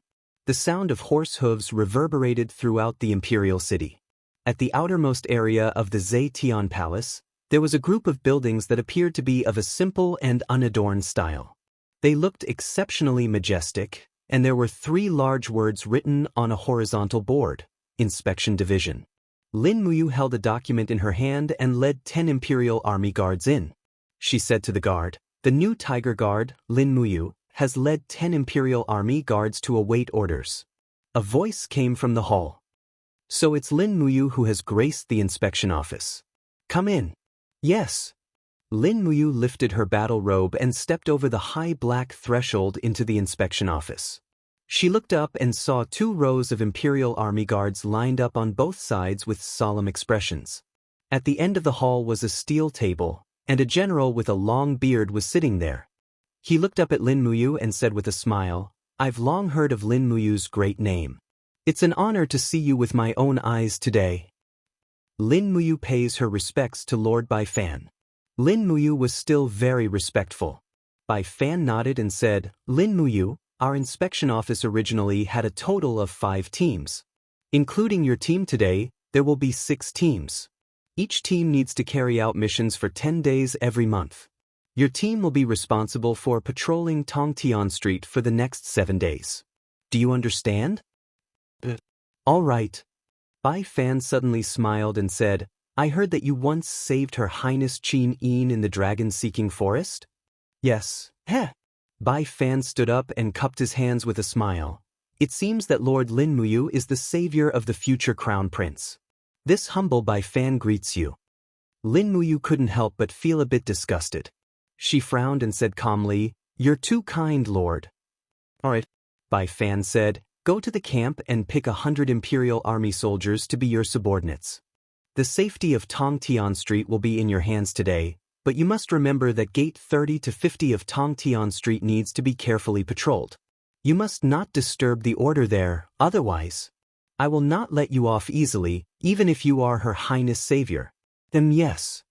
Lin Muyu cupped her hands. "Then this subordinate will take her leave." After leaving the door, Wei Chou and the other Imperial Army guards followed closely behind. Lin Muyu frowned. What does Lord Bai Fan mean by Gate 30 to 50? What kind of people live there? Wei Chou spurred his horse to catch up with her and rode alongside Lin Muyu. He lowered his voice and said, "General, Gate 30 to 50 includes the largest gambling dens, brothels, orphanages, mints, nursing homes, and so on. It is the economic center of the entire empire. The wealth there is comparable to that of a country, but there are also all kinds of hidden struggles. As far as I know, the owners of the gambling dens and brothels are all familiar with Lord Baifan. So when we patrol there, no matter what we see, we just pretend not to see it. Is that so? Lin Mu raised her eyebrows and said, "Then what's the use of us patrolling?" Wei Chou was startled and asked tentatively, "Is General not afraid that Lord Baifan will pursue this matter?" Lin Mu laughed heartily and said in a heroic manner, "As the royal guards, we must be worthy of this pure white robe. How can we allow this robe to be stained with dirt? I, Lin Mu, am a Virgo, a perfectionist. I can't tolerate even a speck of dust in my eyes. Wei Chou, do you think I'm right?" Wei Chou was startled. He didn't quite understand what Virgo meant, but he still felt his blood boiling. He quickly cupped his hands and said, "If General is really doing this for the sake of the world, then no matter what happens, Wei Chou is willing to pledge his life to follow General." Good. When they arrived at the Imperial Army's main camp, they selected 100 elites and 10 Imperial Army guards. These 110 people were Lin Muyu's personal forces. She led these 110 people out of Zetian Palace and slowly rode into Tongtian Street. Lin Muyu's white robe fluttered in the cool breeze and she suddenly felt proud of herself. Tongtian Street was the economic core of the entire imperial capital. There were more than 2,000 portals in total. Therefore, they could only split their forces into 10 teams. Lin Muyu personally led 11 people, including Wei Chou, the Imperial Army Guard, and 10 Imperial Army Cavalry. The main targets for inspection were numbers 30 to 50. Since Baifan was a tiger, according to Lin Muyu's personality, she would definitely touch the tiger's butt. Chapter 108. Leading the war horses, they slowly traversed through Tongtian Street. The passers-by on the road all cast respectful gazes. In the eyes of the commoners, this group of people dressed in white was a symbol of power, so many people gave way. Lin Muyu frowned and said in a low voice, "The commoners are afraid of us?" Wei Chou smiled awkwardly, "Yes, but also not." "How so?" Wei Chou said, "The Imperial Army is the largest part of the Imperial capital's defense force. It is said that 7,000 people can ensure the Imperial capital is impregnable, but, on normal days, the Imperial Army is actually in a state of inaction, and there are even frequent incidents of invading and harassing the commoners. Commander Qin Lei is busy with official duties, and does not have the time to care about these things." Lin Muyu frowned, and continued to lead the horse forward. Shop after shop flashed past in front of them, and very soon, they arrived in front of a house with white walls. The faint sound of a woman crying could be heard from inside. With a creak, the door opened, and a group of more than 30 women in ragged clothes walked out under the escort of guards. Each of their faces were ashen, and their eyes were lifeless. "Hurry up and leave, you lowly servant." A guard raised his hand and used the hilt of his sword to fiercely smash a woman's shoulder, causing her to stagger and fall to the ground. She raised her head and looked angrily at the guard, but did not say a word. Lin Muyu was instantly petrified. That woman's eyes were so similar to Xianxia's. "What's going on?" Lin Muyu flipped over on the horse and rushed over. She had already raised her hand and pulled out the burning prairie sword. The long sword quickly pierced through, and with a keng, it broke the body of the sword that the guard raised again. "How dare you, who is it?" The guard quickly turned around, and saw Lin Muyu riding over on a horse, and the insignia of a centurion on his collar. He hurriedly and respectfully said, "General? Greetings to the general." "What's going on with these women?" Lin Muyu asked indifferently. The guard was startled and said, "General, this is the nursery hall. These women are naturally the camp concubines. I am currently bringing them to the Imperial Army camp to carry out the daily task of washing clothes." Behind him, Wei Chou caught up and said, "General, these are indeed camp concubines. What is a camp concubine?" Lin Muyu asked. Ingji is. Wei Chou found it hard to say it out loud. He clenched his teeth and said, "Ingji is also known as the laundry girl. She is responsible for washing clothes in the army. In addition, Ingji is also responsible for dispelling the soldiers' desires." "So, General?" Lin Muyu looked at the group of girls in front of him. Each and every one of them had lifeless eyes. Some of them were even very young, but their bodies were already riddled with scars. Instantly, an indescribable anger rose in his heart. He raised his hand and grabbed the burning prairie sword that was circling back and said, "Take them back. Guards, follow me into this nurturing hall.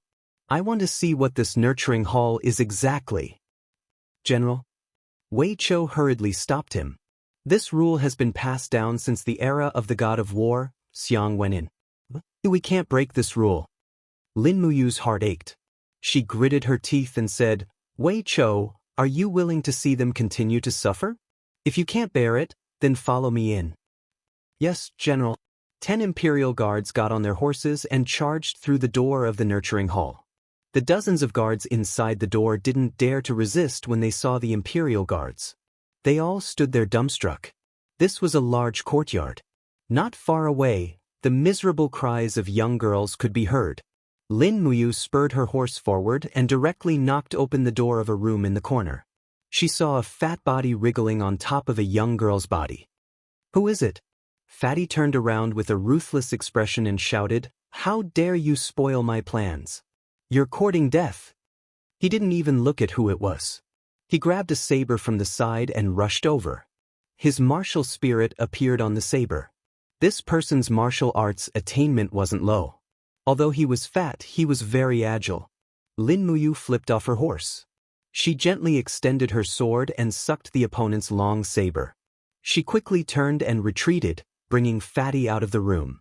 The moment he was lured out of the room, Lin Muyu's entire body erupted with a wave of Do Qi. The burning prairie sword suddenly pressed down, bringing the fatty's body down. She then turned around and gave a roundhouse kick. The dense Do Qi wrapped around her combat boots, and with a purr, she kicked the back of the fatty's head. How could the fatty withstand such an attack under the influence of anger? His entire body flew up and crashed into the wall. The bluestone tiles scattered all over the floor.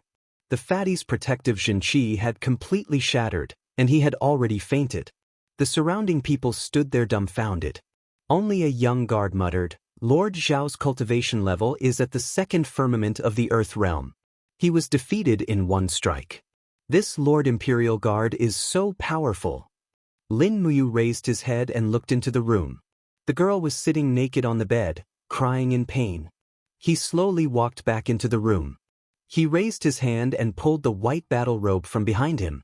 He put it on the girl and said, "Don't cry. It's all over now." The girl suddenly tore off her battle robe and threw it on the ground. Her eyes were filled with despair. She looked at him with a pair of blood-red eyes and said, "Stop pretending. You soldiers are all beasts, all beasts." Lin Muyu stood there in a daze. He didn't explain anything. He turned around and closed the door. There was a commotion outside. Another group of guards rushed in. The leader wore the rank of a chiliarch. He said with a livid face, "What happened? What's going on?" One of the guards said, "General Manjin, when Lord Zhao was opening a camp concubine, this royal guard suddenly barged in and knocked Lord Zhao out." Manjin looked at Lin Muyu with a face full of rage. Do you know the rules? Attacking the nursery is the same as attacking the Empire's army. Do you, the Imperial Guard, understand? Can this place represent the Empire's army?" Lin Muyu raised his eyebrows. His body was covered with dense Do Qi and his martial soul was about to be unleashed. He looked at the group of soldiers in front of him and said through gritted teeth, "You guys treat women as tools to satisfy your lust and humiliate them. You guys don't treat humans as humans and trample on them like this. You guys are not fit to call yourselves soldiers of the Empire. The territory of the Great Qin Empire would have been destroyed if it was left to useless people like you to protect it." Manjin's face was full of anger. He could feel Lin Muyu's powerful fighting spirit. He knew that he was no match for this squad leader. He pulled out his sword and said, "Soldiers with spears, surround him. I don't care if he's from the Imperial Guard or some other army. I, Manjin, will send him to the military law office for hurting people in the nursery. Come on." The corner of Lin Muyu's mouth curled up, revealing a handsome smile. He actually took the initiative to provoke them. Behind him, there was a group of girls in disheveled clothes shivering in the room. These girls were collected from various places. Their only purpose was to use their bodies to please the Empire's army. Go! Man Jin shouted. Immediately, a large group of soldiers with spears surrounded them. The men brought by Lin Muyu were not to be trifled with. Wei Chou pulled out his sword with a roar and swung it. He concentrated his true energy into the blade and turned it into a sword aura that swept through the crowd. In an instant, 7 or 8 spears were chopped off by him. As expected, none of the Imperial Guards were easy to deal with. The rest of the Imperial Guards also pulled out their swords. Some of them had already mounted their horses and were ready to charge. More and more soldiers poured into the room. The insignia on their shoulders indicated that they were from the Imperial Guards. Lin Muyu even recognized that Man Jin was a chiliarch of the Imperial Guards. Wang, lightly raising her finger, she controlled the burning prairie sword that was enveloped in flames. Ready to attack at any moment, Lin Muyu said indifferently, "General Man Jin, the commander of the Imperial Guards, Feng Jixing, is my big brother. I don't want to hurt the relationship between us. If you know what's good for you, immediately withdraw your men. Otherwise, don't blame me for being rude." After all, Man Jin was a chiliarch. How could he endure such humiliation? Waving his sword, he shouted, "What's the point of talking so much?" A group of soldiers with spears leveled their spears and charged in from all directions. Lin Muyu had a clear view of the situation. With a light wave of her left hand, the martial spirit gourd immediately condensed into the wall of the gourd. Dang, dang, dang. The spears of the Imperial army were repelled. Her right hand controlled the prairie fire sword to launch an attack. The blade of the sword transformed into a fiery rainbow that swept across. With a low roar, the fire dragon sword spirit instantly appeared. With a furious roar, it devoured a dozen of the spearmen. In the next moment, these people were already struggling to extinguish the flames while howling in pain. "Bastard!" Man Jin roared and slashed down with his sword with 3 streaks of light. His martial soul roar. There were no weak soldiers under a strong general. The moment Man Jin attacked, it was obvious that he was extraordinary. But Lin Muyu was stronger, much stronger. She swept her left arm across the horse's back and grabbed the shining pear blossom spear in her hand. With a light shake, the tip of the spear shook and collided with Man Jin's blade. Ding! The sound of the collision was very sharp. Man Jin felt a chill in his arm. Immediately after, he saw a beast soul appear on the pear blossom spear. It was the soul of the 11,000-year ice Qilin. Roar! The spear soul disappeared in a flash, and the ice Qilin's sharp claws swept across Man Jin's armor. Snowflakes fell, and in the next moment, Man Jin was forced to take a few steps back. His face was filled with shock, and his entire body was frozen and numb. Frost crawled up his skin, and he instantly lost his ability to fight. After all, the difference between Earth Realm and Heaven Realm was too great, so he could not be blamed. Retreat, retreat. Man Jin's face was full of shock. The surrounding Imperial Guards also stopped. Everyone knew that with this small number of soldiers, they could not do anything to this young Imperial Guard. The battle ended in less than 2 minutes. However, the blood on the ground was proof that this battle had happened. Wei Chou held his blood-stained sword and said with a grave expression, "General, we have offended the Imperial Guard's patrolling troops. We have already made a mistake. What should we do now?" Lin Muyu's gaze fell on the young girls imprisoned in the nursery. There were about 200 of them. He frowned and asked, "Wei Chou, if we leave now, what will happen to these women?" Wei Chou was stunned. He said, "They will continue to live the fate that they deserve." "Then what will happen if I let them go?" "They will naturally be free, but General, I'm afraid you will be punished by military law." "Then let them go," Lin Muyu sighed softly and said, "If there is any responsibility, I will bear it alone." "Yes, General." Chapter 109. The Imperial Guards dispersed, leaving behind a few injured who were howling in pain on the ground. This calmed Lin Muyu down. She mounted her horse and ordered, 2 of you stay behind to treat the injured. The rest of you, follow me to escort the girls out of Lanyan City. Wei Chou cupped his fists and said, Yes, General. However, these girls are penniless. What should we do? Lin Muyu searched her pockets and found some gold, silver, and diamond coins. She took out a diamond coin and handed it to a soldier, saying, Take this and exchange it for gold and distribute it to these girls. Each of them will get 5 coins. If there's not enough, I'll make it up to you later. Wei Chou took out a bag of gold and said, What are you saying, General? I've already given them the money. How can I let you make up for the lack? The Imperial Guards will be here soon. Lin Muyu looked outside the hall and said, We must hurry. Otherwise, we won't be able to leave once the Imperial Guards arrive. Yes, General. Soon, nearly 200 prostitutes came out of the recuperation hall in ragged clothes, including the girl who had just lost her virginity. When she finally walked out of the recuperation hall, a trace of life finally appeared in her eyes. In fact, being able to live was more important than anything, even more important than chastity. Sometimes, human nature was like this. Lin Muyu escorted these girls out of the city. She had a patrol token on duty, so she didn't encounter any obstructions when she left the city. The autumn wind was warm outside the city. The group of girls each took out a gold and knelt by the side of the road, thanking her sincerely. Some of them even hugged their heads and cried. Lin Muyu sat on her warhorse and closed her eyes. Through the spirit pulse technique, she could feel the sound of hooves in the distance.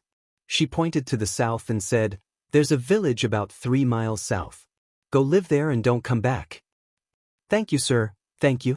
The women cried and supported each other as they left. In less than 5 minutes, the heavy sound of iron hooves could be heard, and a large group of imperial soldiers rushed out of the city. There were at least 1,000 of them, but Lin Muyu recognized the leading general. It was Luo Lai, the Chiliarch who had brought him into Lanyan City for the first time. You! Luo Lai's sword-like eyebrows furrowed as he urged his horse forward. You're really too reckless. Do you know how much trouble you've caused? Letting 200 concubines loose is a capital offense in the army. Lin Muyu said apologetically, Lord Luo Lai, I'm really sorry. This time, I injured a soldier of the Imperial Guard. I was indeed too rash, but I really can't bear to see a girl being humiliated in front of me. If I can endure all of this, then I don't deserve to wear this white robe. I'm sorry. Sigh. Luo Lai let out a long sigh. The nursery hall is where the Imperial Army gathers the concubines in Lanyan City. It's directly under the jurisdiction of the Divine Marquis Constabulary. You've destroyed the nursery hall this time. The Divine Marquis Constabulary will definitely not let you off. Based on Divine Marquis Zheng Yifun's attitude towards you, there's no way he'll let you off this time. What do you plan to do? Lin Muyu took a deep breath and said, I'll take responsibility for my own actions.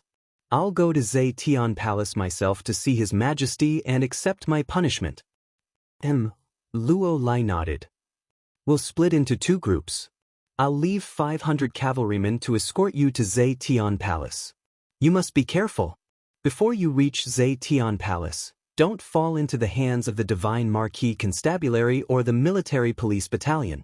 Zheng Yifun and Xiang Yu aren't easy to deal with. I'll immediately look for Lord General Feng and Lord Qin Lei.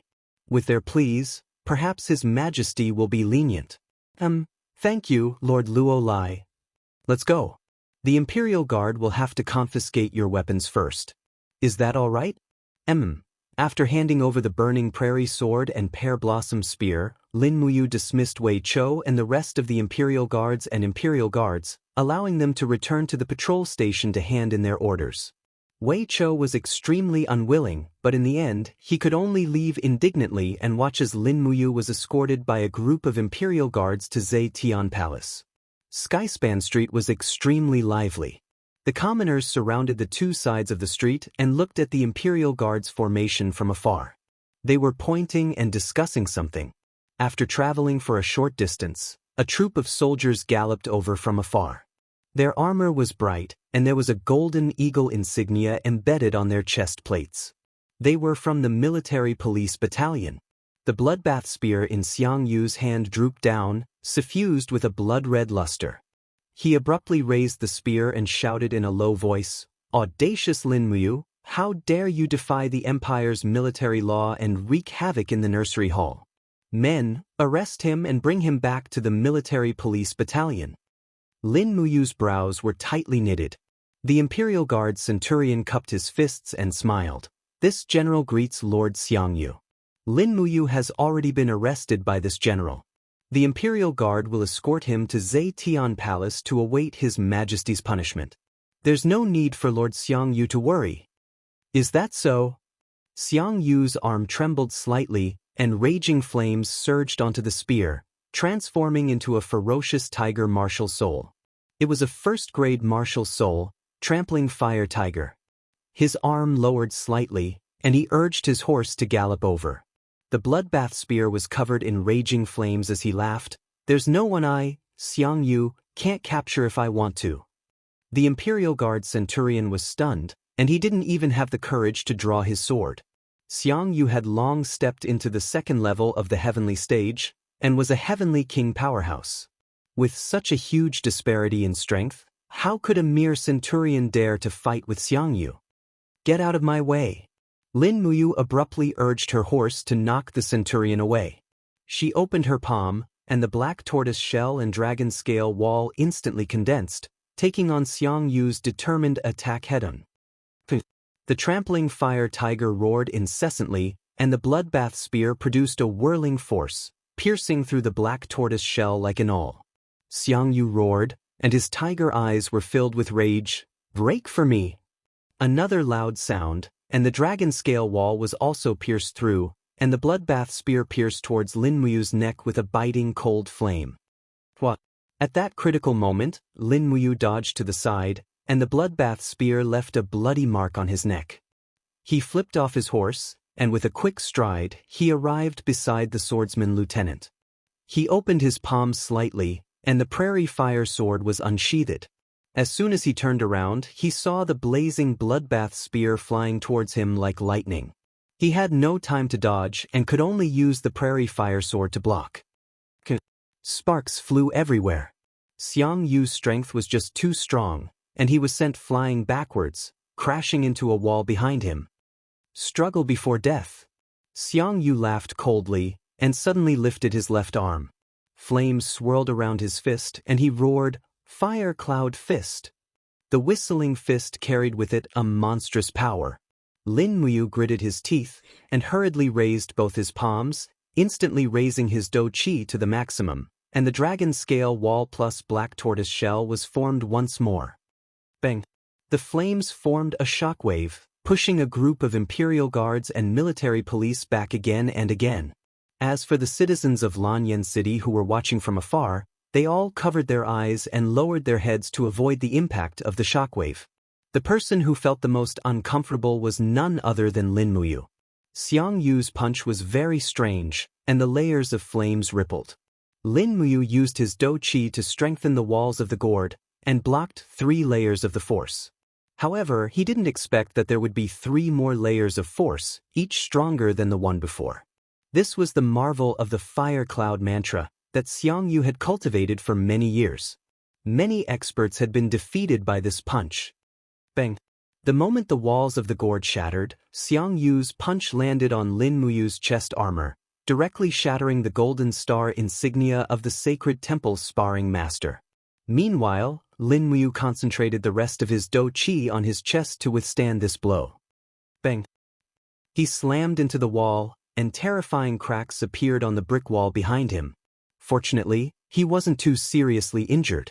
His blood and qi were surging, and he felt very uncomfortable. Heh! Xiang Yu sneered, and the bloodbath spear thrust forward like lightning. He was obviously going to kill Lin Muyu, and not bring him back to the military police camp for interrogation. Lin Muyu knew how strong the person in front of him was, but there was nothing he could do. His strength was completely suppressed, and his do qi was almost exhausted in an instant. He couldn't summon his strength for a moment, and he couldn't even use the 7 luminaries' profound energy. Looking at Xiang Yu's spear thrust forward, Lin Muyu had a feeling that death was approaching. She never thought that she would actually die here. This was probably the shame of thousands of transmigrators, right? Moreover, it was such a worthless death. Dying for 200 camp girls? Those transmigrators had all made great contributions, and their names would go down in history. In an instant, Lin Muyu's mind was full of thoughts. At this moment, there was a sudden whistling sound in the air, and a broad saber carrying a majestic dou qi fell from the sky. It was the Windcutter saber. Feng Jixing was here. Clang. Xiang Yu's sure-kill spear was directly repelled by Feng Jixing, and a cyclone surged between the two. Feng Jixing held the Windcutter saber, and his face was filled with battle intent and anger as he said, "Lord Xiang Yu, Lin Muyu is a royal guard. You want to kill him? Do you know that the royal guard is a title bestowed by the emperor?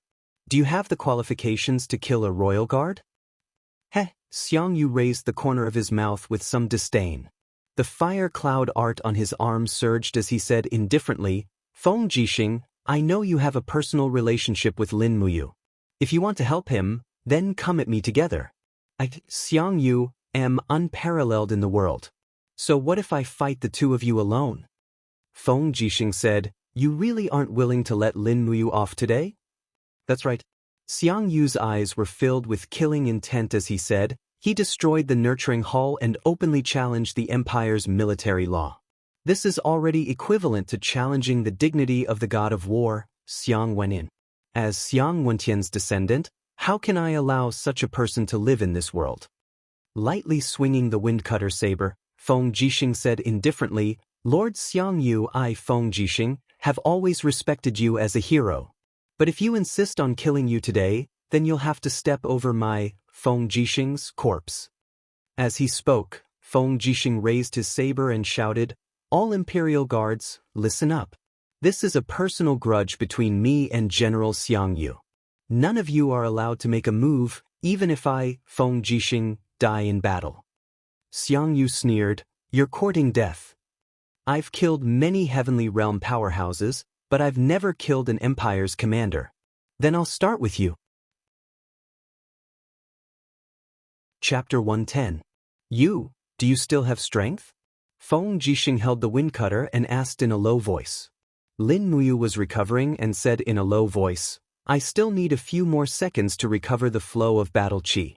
"Brother Feng, I'm so sorry. Silly boy, what are you talking about?" Feng Jixing had his back to Lin Muyu, his white cloak fluttering, and said with a smile, "You just did what I, Feng Jixing, wanted to do for many years but didn't dare to do, huh?" Lin Muyu was stunned, and her heart warmed. The man in front of her was indeed like a big brother protecting her. Such a close friend was hard to find in a lifetime. Holding the burning prairie sword tightly, Lin Muyu suppressed the surging aura in her body in less than 10 seconds, regained control of the battle qi in her body, quickly summoned the martial soul gourd to condense the black tortoise shell and dragon scale wall, and stood side by side with Feng Jixing. Feng Jixing growled, and the second-class martial soul, purple electric flame wolf, surrounded his body with fierce flames. Facing the challenge of two Heaven Realm powerhouses, Xiang Yu was extremely calm. He raised his hand and threw the bloodbath spear. With a clang, the spearhead went straight into the wall. He clenched his fist, and his martial soul came out of his body. He said with a smile, "I haven't fought for a long time. Come." As he spoke, he took the initiative to attack. His iron fist was surrounded by raging flames, and like a mad dragon coming out of the sea, he rushed towards Feng Jixing's saber. Feng Jixing didn't dare to be careless. His body sank slightly, and the Windcutter was surrounded by a blue airflow.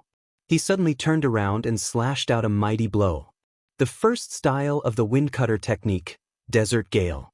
Many of the imperial generals were well versed in the Windcutter technique, but he was the only one who could use it as smoothly and domineeringly as Feng Jixing. After a collision, the fist force of the fire cloud fist was forcibly dispersed. However, Xiang Yu's punch was astonishingly fast, and the second punch followed, directly hitting Feng Jixing's protective battle qi. Feng Jixing took a few steps back, his face full of shock. Was this Xiang Yu's true strength? "Ha!" Xiang Yu laughed wildly, then turned around and blasted a punch towards Lin Muyu. In his mind, Lin Muyu was the weaker of the two, so killing him first was the best strategy. The burning prairie sword spun in the air with blazing lightning. Lin Muyu used lightning to control the sword with one hand and suddenly clenched her right fist. Streaks of blood-colored cyclones quickly condensed in the surroundings. It was a move of the seven luminaries' profound energy. Chaos of all life. Bang! The surrounding earth trembled slightly, and both Lin Muyu and Xianxia retreated several steps at the same time. A cyclone surged out with the two of them as the center. Both of them were shocked. Xianxia didn't expect Lin Muyu to have such a vigorous and domineering strength, and Lin Muyu didn't expect Xianxia to be able to eat the complete chaotic lumen of the common people without any injuries. Could it be that this person was stronger than a Saint Realm expert like Tsong Baihe? Swoosh! 4 Feng Jixing's second slash. The battle saber was wrapped in hot sand, and the surface was suffused with a dazzling golden light. The purple electric flame wolf martial soul was added to the battle saber, and a fierce strike fell from the sky. Hot sand golden. Xianxia let out a low roar, and streaks of chaotic flames rose above his arms, condensing into a fire lotus in the blink of an eye. He held a scorching fire lotus in one hand and blasted it out, shouting, "Feng Jixing, have a taste of this father's chaotic 9 strikes." The first strike, chaotic fire lotus. Bang! Piercingly cold flames bloomed in the air, and Feng Jixing was forced to retreat along with his saber. However, his handsome face was full of determination.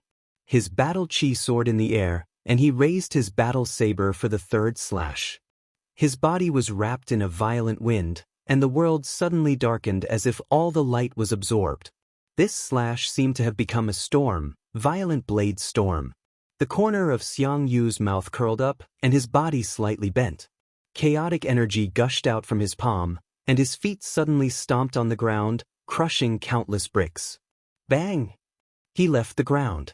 The third strike of chaotic 9 strikes. Chaotic heaven splitter. Boom! The power of the storm and the chaotic energy collided in the air, and Xiangyu's violent and domineering power raged, and Feng Jixing was instantly sent flying along with his saber. Swoosh! Xianxia turned around and saw a long sword with a scorching spiral of flames flying toward him. It was Lin Muyu's dragon flame spiral break. This strike was imbued with true dragon essence fire, and he was going all out. Damn it, Xianxia cursed under his breath. He could clearly feel how powerful this strike was. Without thinking, he spread his arms apart, and the chaotic energy surged in his palm, turning into a black vortex that blocked in front of him. This black vortex was like a black hole that could devour all power. Xiangyu's eyes widened, and he roared, "You're courting death." The sixth strike of chaotic 9 strikes. Chaotic annihilation. Bang, bang, bang. The burning prairie sword spiraled through, and the sound of energy collisions constantly erupted in the dark force field of chaotic annihilation. Xiangyu's face was ashen, and his veins were bulging. He almost used all the battle energy in his body to support the chaotic annihilation. Just when he was about to collapse, he saw Lin Muyu leap up from the ground. Her iron fist was surrounded by demonic energy, and she directly punched at his chest. 2 luminaries' demonic dance. Xianxia was flustered. He raised his left arm, and with a clang, he knocked away the burning prairie sword. He raised his right arm in front of his chest, and his battle energy formed an aura shield to protect himself. Bang! Under the heavy strike, the second strike of the 7 luminaries' profound energy was finally effective. It forcefully dispersed Xiangyu's protective battle energy and hit him heavily in the chest. But at the same time, the instant Xianxia retreated, he also kicked Lin Muyu's abdomen heavily. With a bang, he was sent flying straight to the ground, and he rolled very far away. The wall of the gourd instantly shattered. In front of the chaotic energy, it seemed like the gourd's defense was already useless. Landing lightly on the ground, Xianxia rubbed his somewhat numb arm. The battle energy in his body was still very vigorous. He chuckled, walked towards Lin Muyu step by step, and said, "The two of you working together doesn't seem to be much."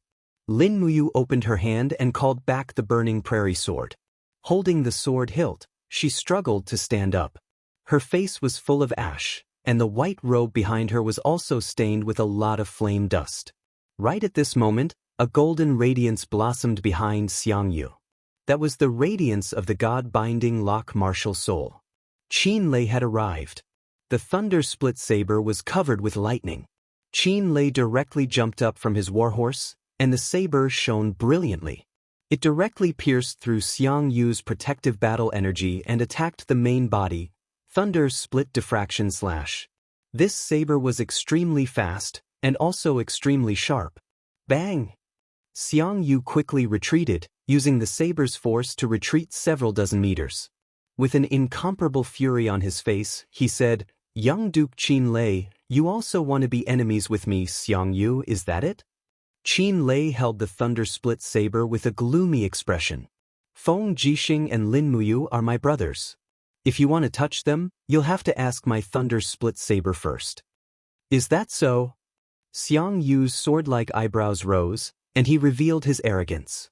He said with a smile, "Then come at me together, young duke. I, Xiangyu, would like to see what it feels like to fight 1 against 3. Streaks of primal chaos cyclones rapidly spun and extended around him, actually forming a piercingly cold storm. It was as if a deity had descended to the mortal world, giving people the feeling that they had to look up to him. Primal Chaos 9 strikes, the secret technique that the war god Xiang Wenyan left behind for his descendants. It could indeed be said to be unparalleled in the world. Feng Jixing supported himself with the wind cutter saber and stood up. He wiped the blood from the corner of his mouth and looked at Lin Muyu from afar. Lin Muyu, on the other hand, forcibly raised her battle energy and strengthened the walls of the gourd. She nodded slightly, indicating that they could continue fighting. "Go!"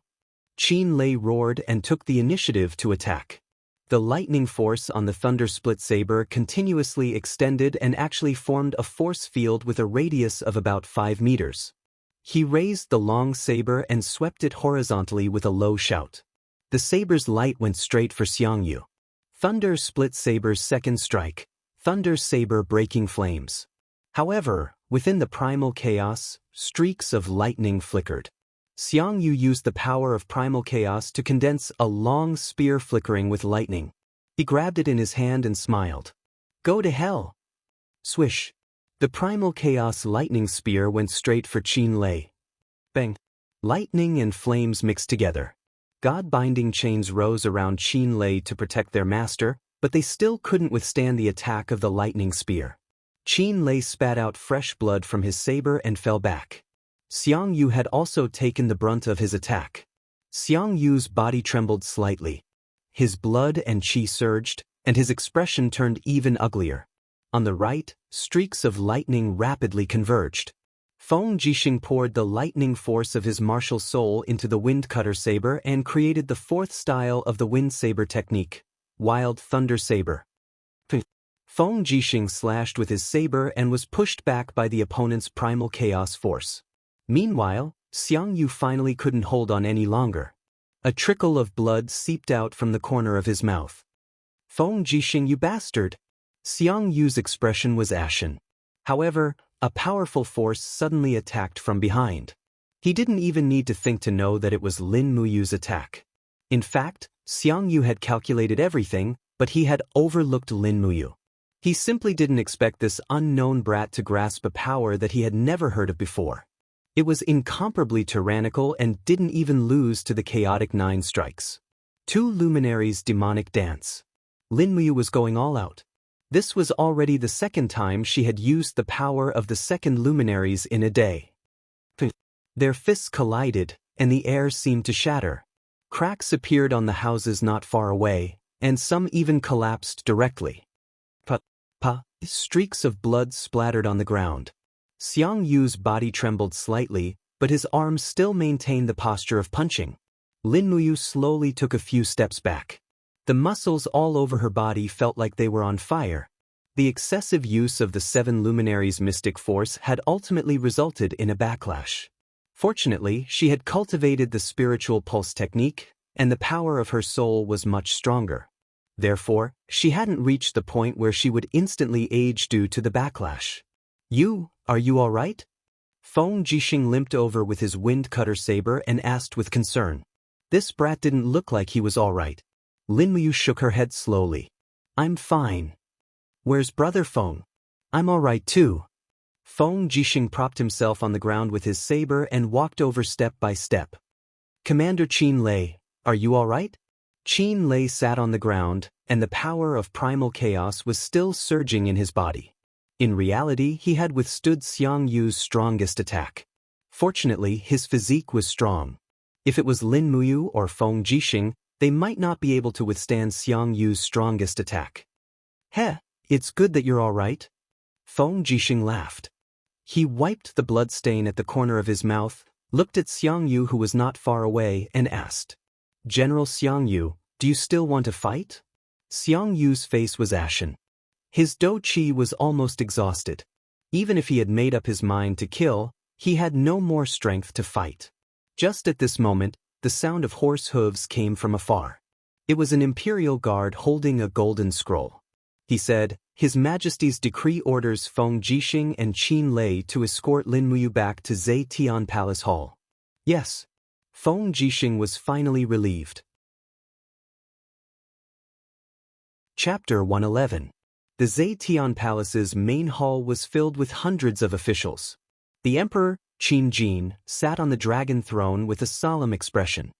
His hand was on the hilt of his sword and his expression was extremely ugly. Lin Muyu's hands were tied and she was personally escorted into the main hall by Feng Jixing. The Holy Palace's battle robe on her body was still stained with blood.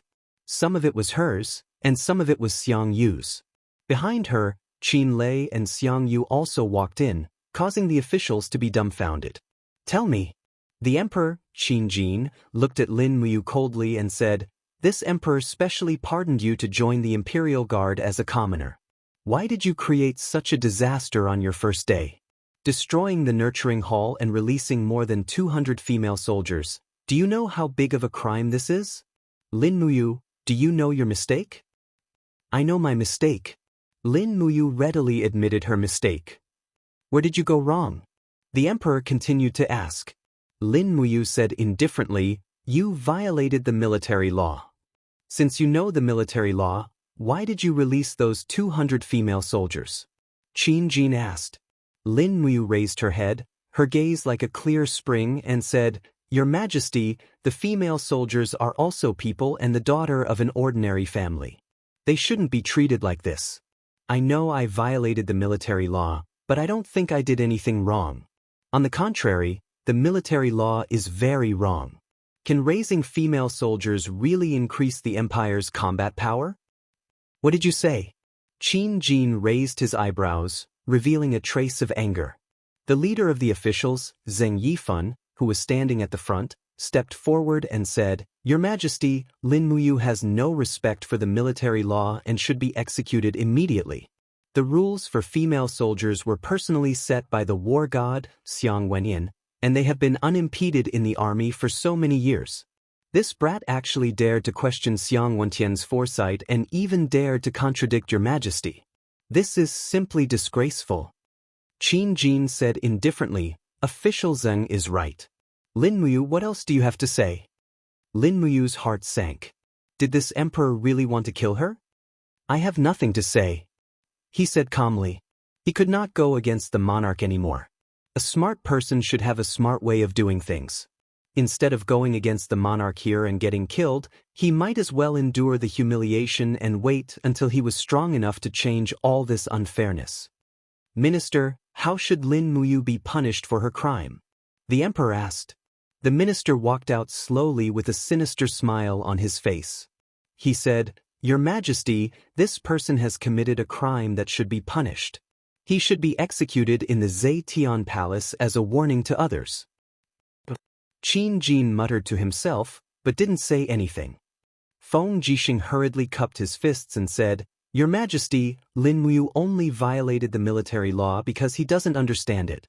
Moreover, his loyalty to the Qin family has never changed. This general believes that he shouldn't be punished with capital punishment. Qin Lei also cupped his fists and said, Your Majesty, this general also believes that Lin Muyu's crime shouldn't be punished. Your Majesty, please reconsider. The empire is in need of people. Lin Muyu is skilled in both the pen and the sword.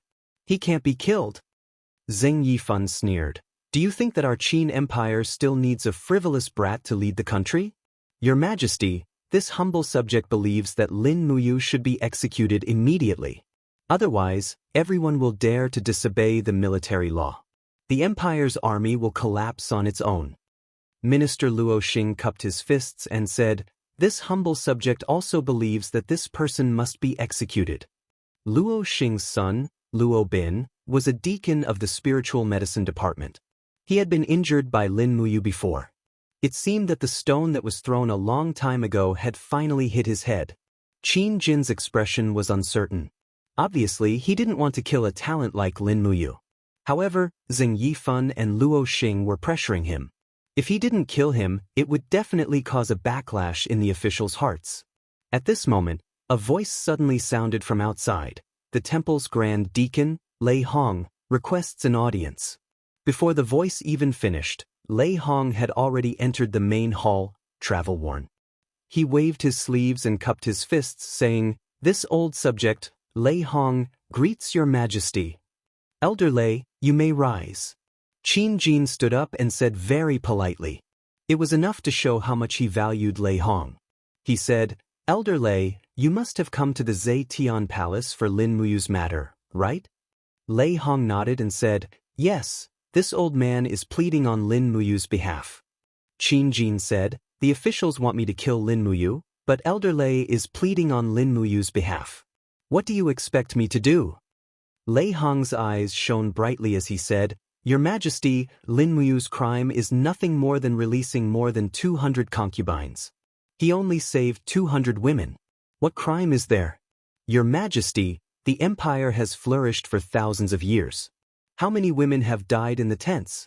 They were born of parents and are actually the same as us. This old man would like to ask the heavens, where is the justice and righteousness in the matter of the concubines? Your Majesty subdues people with virtue and your prestige spreads throughout the world. Could it be that your Majesty has never questioned whether the existence of the concubines is reasonable or not? Elder Lei, Qin Jin was slightly stunned. The power of Lei Hong's words was obviously not something that Lin Muyu could compare to. If even Lei Hong was questioning the matter of the concubines, then Qin Jin had no choice but to reconsider. Lei Hong said indifferently, Your Majesty, please forgive this old subject for speaking bluntly. Many of the concubines are young women, and some are even similar in age to Her Highness Yin. May I ask Your Majesty, if Her Highness Yin was reduced to being a concubine, as a father, what would Your Majesty think? Would you rescue those concubines like Lin Muyu? In this old subject's opinion, Lin Muyu is only doing something that others don't dare to do. She is not challenging the imperial authority or military law. Qin Jin pondered for a moment and sat down silently. Zheng Yifan, however, sneered and said, Great Deacon, you have quite a big tone. The strategy of the concubines was personally formulated by the founding emperor, Qin Yi's god of war, Xiang Wenin. Our soldiers have gone on expeditions to the south and the north, relying on their blood and vigor. They have been away from home all year round and have never encountered a woman. They have risked their lives to charge and break through the enemy lines for the empire. Should we not give them the rewards they need after victory? This is the nature of lust. If we don't give them the concubines, are we going to allow our soldiers to force women from good families? Lei Hong said indifferently, the concubine has always been an existence that distorts human nature. No woman is willing to become a concubine, and the majority of the concubines in the empire's army are women who have been forced into it. The emperor has bestowed grace upon the world, so why can't he bring some grace to these pitiful women? Minister Luo Xing sneered and said, It's easy for Great Deacon to say. If the concubines are removed, I'm afraid the soldiers in the barracks will be in turmoil. When the time comes, the army will start a mutiny. Will Great Deacon bear this responsibility? Lei Hong's voice turned cold as he said sternly, Will a mutiny occur in an army without women? If that's the case, then the empire's survival is already at hand. Lei Hong, watch your words. Minister Luo Xing shouted, Don't think that you can be so insolent just because you're a third-generation Doyan. The Emperor is above, and everything here is decided by the Emperor himself. It's not your turn yet. Lei Hong smiled faintly. Minister Luo Xing, your tone is really big. At this time, the Emperor Qin Jin's voice sounded, My dear ministers, please stop arguing. Everyone looked at the Emperor, and Minister Luo Xing said respectfully, I wonder if His Majesty has a verdict? Qin Jin nodded and said, Considering that this is Lin Muyu's first offense, and that he once saved Xiao Yin's life in the dragon-seeking forest, he can be spared from death. But while he can be spared from death, he cannot escape punishment. Minister Jinqing, can you think of a surefire way to punish Lin Muyu? Zheng Yifan pondered for a moment and said, Why don't we send him into the Tower of Babel? The Tower of Babel? Lei Hong's body trembled, and his gaze became fierce as he said angrily, Zheng Yifan, why don't you go into the Tower of Babel yourself? His Majesty has pardoned Lin Muyu's death sentence, but if you send him into the Tower of Babel, he will still die. Zheng Yifan said, That will depend on his luck. Moreover, no one has been sent into the Tower of Babel for 7 years, who knows what has happened inside. As long as Lin Muyu survives for a month in the Tower of Babel, then all his crimes will be pardoned. What do you think, Your Majesty? Qin Jin nodded and said, Approved, Minister Jinqing will send Lin Muyu into the Tower of Babel. If he can survive for a month, then he will be reinstated as a royal guard. Feng Jixing hurriedly cupped his fists and said, Your Majesty, please reconsider. The Tower of Babel is filled with demons. How can a mortal survive for a month in the Tower of Babel? Your Majesty, please let you go. Qin Jin said faintly, I have already made up my mind. General Feng need not say anything more. Guards, send Lin Muyu into the Tower of Babel. Send food and water to the tower once every 3 days. In addition, send 100 people from the Imperial Guards, Royal Guards, and Military Police Battalion to guard the Tower of Babel. If Lin Muyu is really lucky, then he will naturally come back alive to see me. Lin Muyu raised his head and looked at the already aging emperor, and said, Your Majesty, although I don't know what kind of place the Tower of Babel is if I come back alive, are you willing to consider banning the existence of female soldiers? Qin Jin was slightly startled, and his voice was very soft. Let's talk about it when you come back alive. Guards, escort him to the Tower of Babel. Several temple warriors from the Zetian Palace walked forward, twisting Lin Muyu's hands as they walked out of the main hall. Feng Jixing, Qin Lei, and Lei Hong also followed after them. Feng Jixing's face was ashen and he said, This is bad, this is bad. Big brother Feng, what kind of place is the Tower of Babel? Lin Muyu asked. Feng Jixing gritted his teeth and said, The Tower of Babel is a tower so high that the top cannot be seen, and it is located in the ruins to the north of the imperial capital. It is said that there are many things that are neither human nor ghost living in the tower, and it is impossible for a living person to come back alive. Many of the martial artists in the empire who have committed serious crimes have been sent into the Tower of Babel, but not a single one has come back alive. It is said that some people who have entered only to see piles of bones.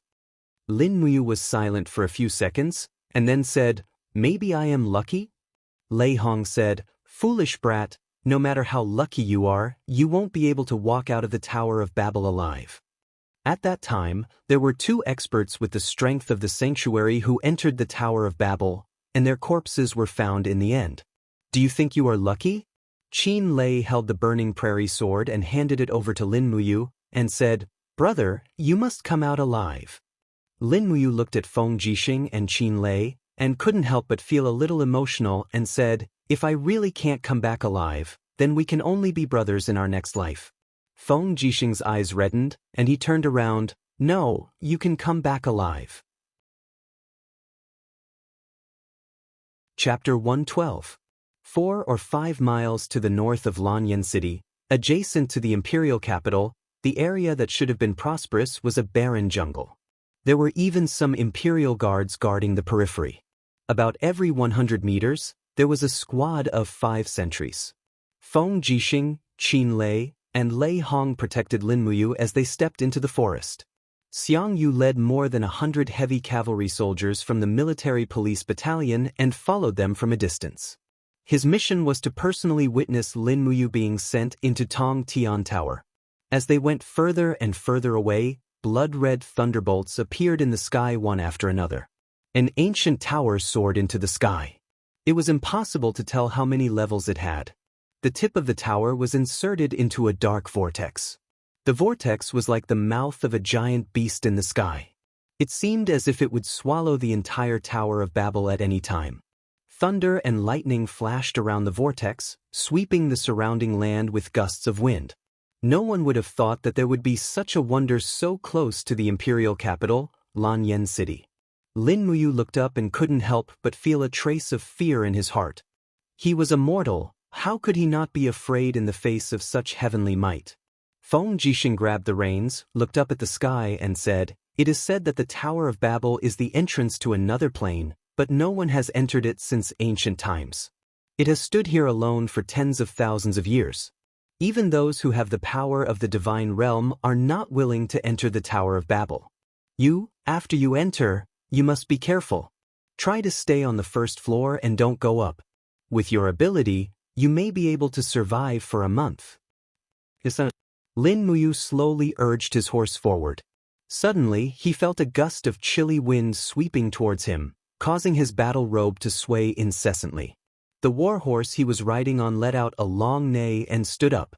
He hurriedly grabbed the reins and clamped down on the horse's body. Only then did he not fall off. However, animals were intelligent.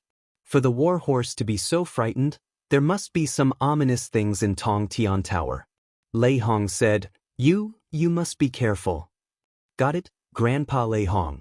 Lin Muyu smiled brightly and patted the temple emblem on her chest. "I still have to return to the temple to be a training partner again. Otherwise, I don't know how Xiling and the other training partners will be bullied." Lei Hong couldn't help but laugh. His nose turned sour as he said, "Then Grandpa will wait for your return in the sacred hall."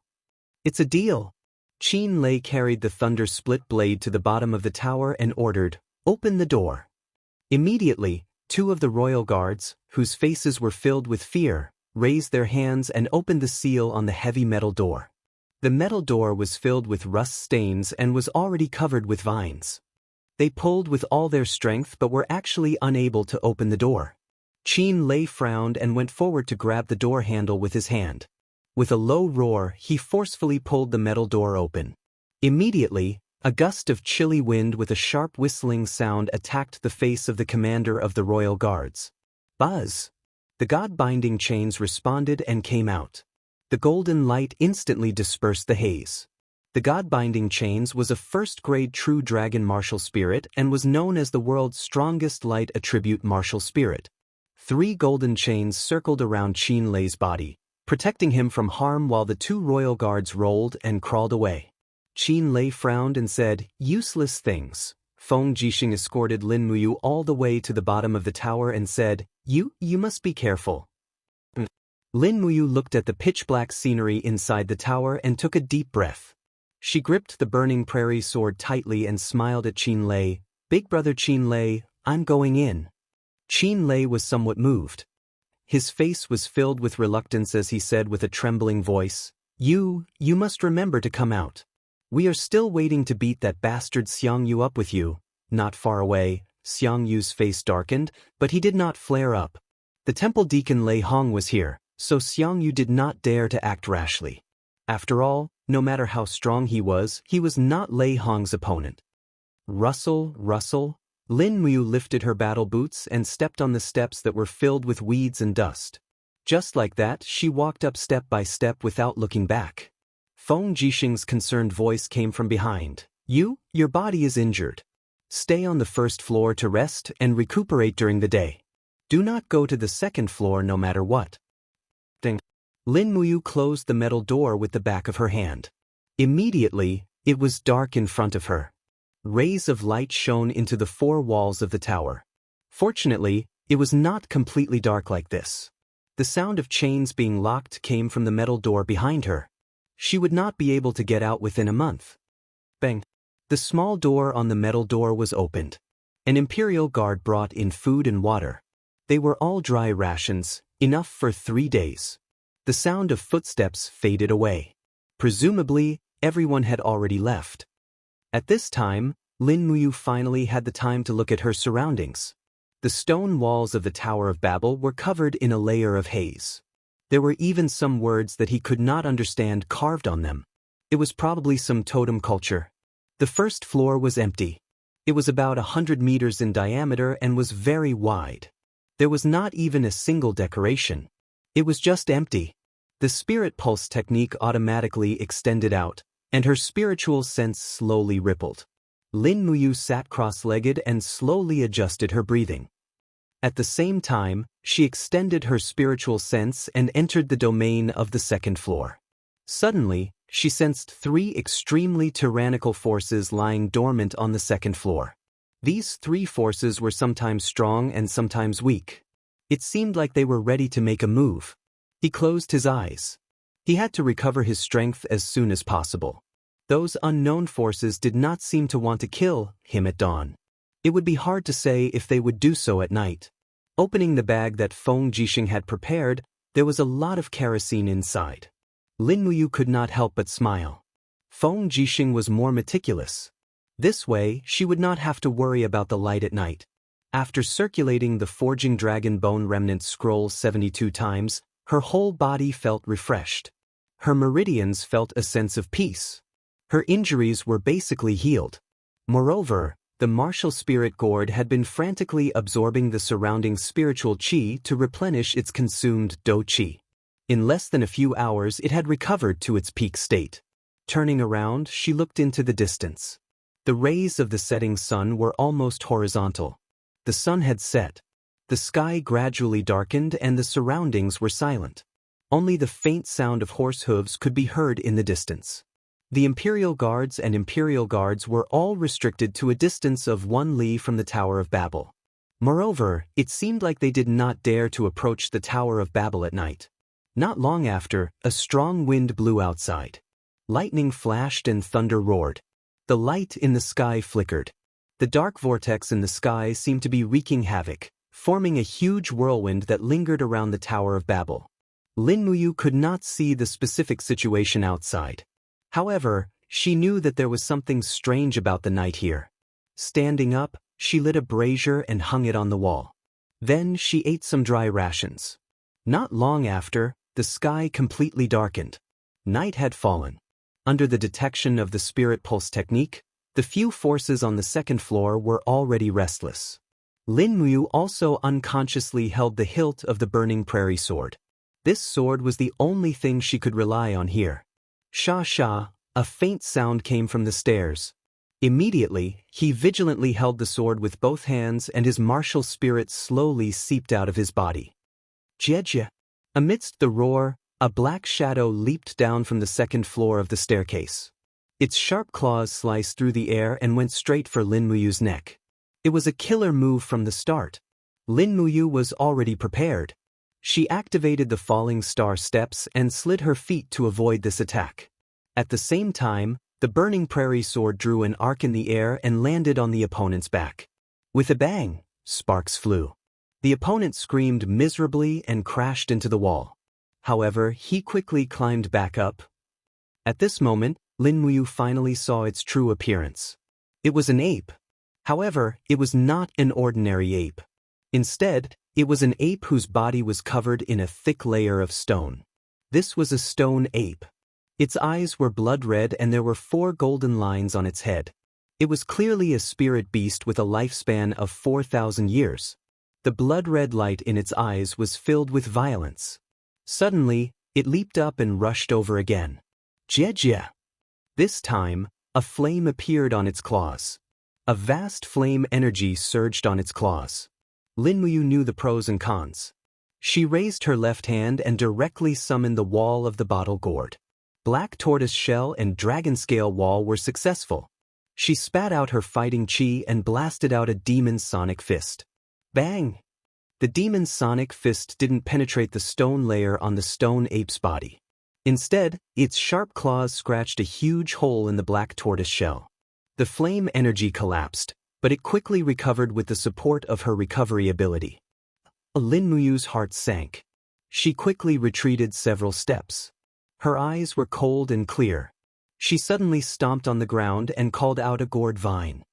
Whoosh whoosh whoosh. The vine quickly wrapped around the stone ape's body.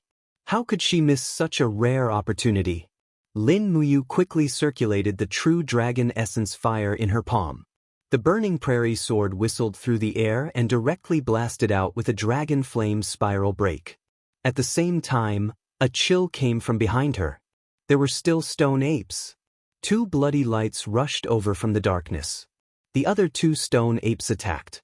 Lin Muyu quickly looked back and opened her palm. A gourd flower flew out of her body and spat out a mouthful of poison. The 2 stone apes were very intelligent and knew how powerful the poison was.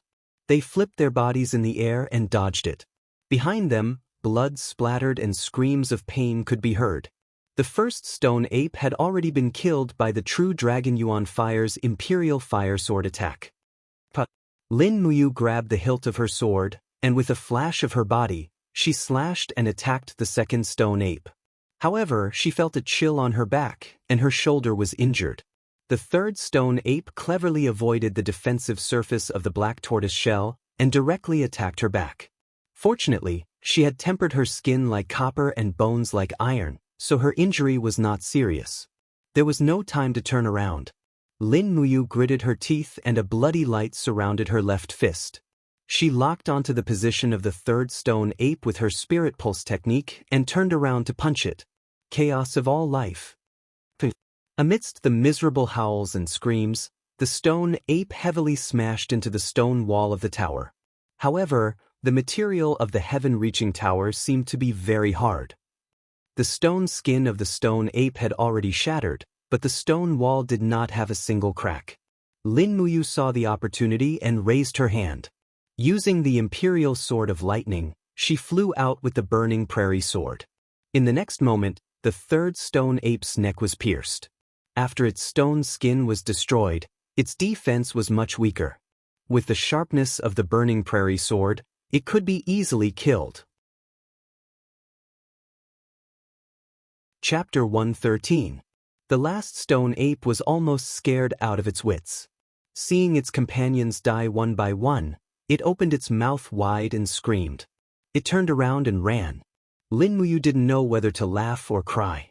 This stone ape was a 4,000-year-old spirit beast, yet it was so cowardly that no one could see through it. Crash! The green gourd vine broke through the stone and quickly bound the stone ape. The strength of the gourd vine was closely related to the strength of Lin Muyu's battle energy.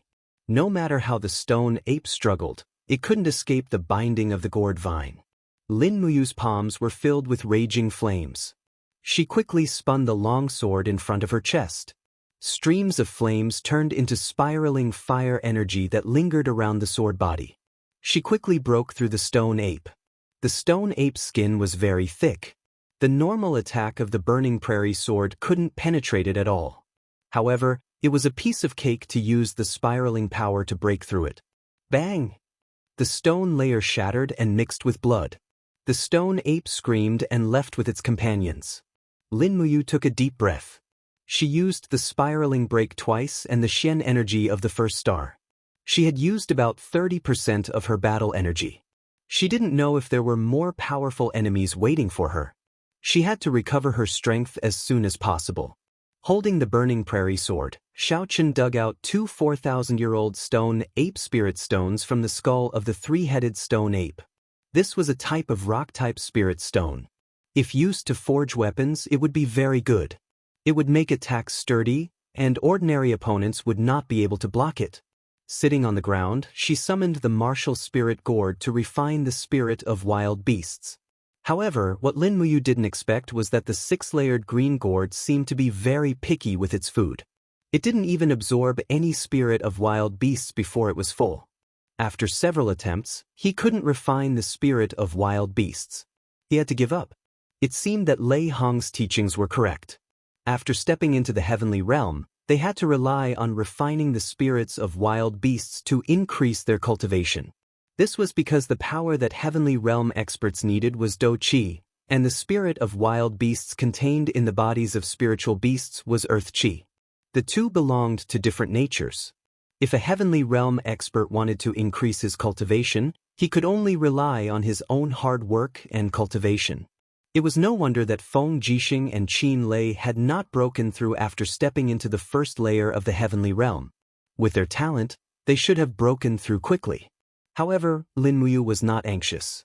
Although his strength was increasing slowly, it was very stable. This was because the mental cultivation method of the Dragon Forging Bone Remnant Scroll could slowly increase his strength. At most, it would take 2 years, or at least half a year. It was only a matter of time before he stepped into the second tier of the heavenly realm. However, he was still a little impatient, especially after he witnessed Xiang Yu's strength. Xiang Yu was known as the #1 person in the younger generation of the empire. This was definitely not an undeserved reputation. With his strength alone, he could contend against Feng Jixing, Qin Lei, and Lin Muyu. In the end, it could also be considered a draw. This was a little too shocking. Feng Jixing and Qin Lei, these two young elites, were both dragons among men, while Xiang Yu pretty much belonged to the category of dragons among dragons. When he thought of Xiang Yu's eyes that were filled with killing intent, Lin Muyu could not help but feel a chill in his heart. Xiang Yu's bloodline originated from Xiang Wenyan. He had the right to be unruly. Furthermore, Xiang Yu wholeheartedly wanted to get rid of Feng Jixing. This point also made Lin Muyu worried. Feng Jixing's style of doing things was eclectic and open-minded. The Imperial Guard that he commanded had always been the strongest barrier of the Imperial capital. If Xiang Yu wanted to obtain the position of the #1 person in the Empire's army, he had to get rid of Feng Jixing.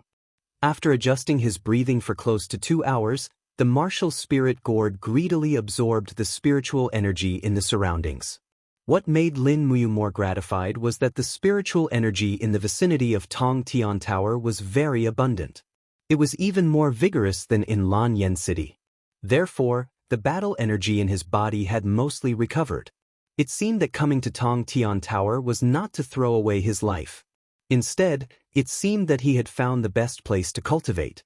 The night was long. He circulated the Forging Dragon Bone Remnant Scroll and the Spirit Pulse technique again and again to temper his body and soul. Meanwhile, the light from the oil lamp above his head flickered faintly. When dawn was about to break, his spiritual sense once again sensed a powerful force. Lin Muyu immediately became alert. He raised his hand and grabbed the hilt of his sword. Although the Spirit Pulse technique was mysterious, it could not extend to the 3rd floor. It seemed that there was something restricting him on the 2nd floor. It was like a barrier. The night wind blew on the Holy Temple's battle robe. At this moment, how could he care about the cold? His clear eyes were like twinkling stars in the night sky as he stared at the stairs in the distance. However, he did not see anyone. He did not even see a spiritual beast. Could it be a false alarm? At this moment, the spiritual pulse technique suddenly pulsated not far away, and a surge of energy leaped up. Lin Muyu let out a low grunt, and raised her hand to unleash a blazing hot dou qi storm. Voila! The dou qi swept across the ground and quickly blew out a human figure. As expected, the person who came was invisible. It was a very thin person with 2 daggers in his hands. The shape of his face looked very twisted and strange. It was like the face of an ugly monkey. His beard was not long, but every strand of it was like iron thorns piercing out of his skin. Fortunately, the Spirit Pulse technique could sense him. Otherwise, he would have been ambushed by this person. Who are you? Lin Muyu held the sword in his hand and asked calmly. The person licked his lips. His expression was indescribably wretched. He said, "It has been many years since someone was sent to Tong Tian Tower. I thought that the Empire was safe and sound. I did not expect that a new person would come today. Hee kid, you are only my prey. Wait until you go to hell and ask me who I am." As he said that, he suddenly waved his dagger. A milky white light appeared on his arm. Dou qi. Another heaven realm rancor. Although the dagger was short, the dou qi that surged out was at least 2 meters long. Lin Muyu quickly got into position. The wall of the gourd was placed in front of his chest to block the opponent's attack. However, he only felt his blood boil. The strength of the person's dou qi was stronger than his. Dang dang dang. Her dagger was parried by the burning prairie sword several times in a row. Lin Muyu looked for an opportunity and gave a heavy kick. Dou Qi shrouded her combat boots and sent her opponent flying a few steps back. The burning prairie sword flashed and instantly unleashed 5 slashes. This was the speed formula of the Imperial Wind Sword technique. The storm-like attacks could catch the opponent off guard.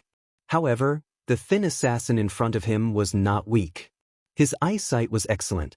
With a flick of his wrist, the dagger danced like a butterfly, dispelling all of Lin Muyu's attacks. However, a trace of surprise appeared on his face. He did not think that this kid who had just been sent to Tong Tian Tower would be so strong. Papa!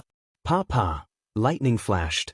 Lin Muyu directly threw the burning prairie sword, using the thunder sword technique to attack the opponent. The assassin was stunned. He had never seen such an attack pattern before. He quickly brandished his dagger to parry the attack. Clang! He managed to parry the attack, but his arms suddenly went numb. Lin Muyu's attack was too strong. Damn it! He cursed and roared in rage, Yi Sha!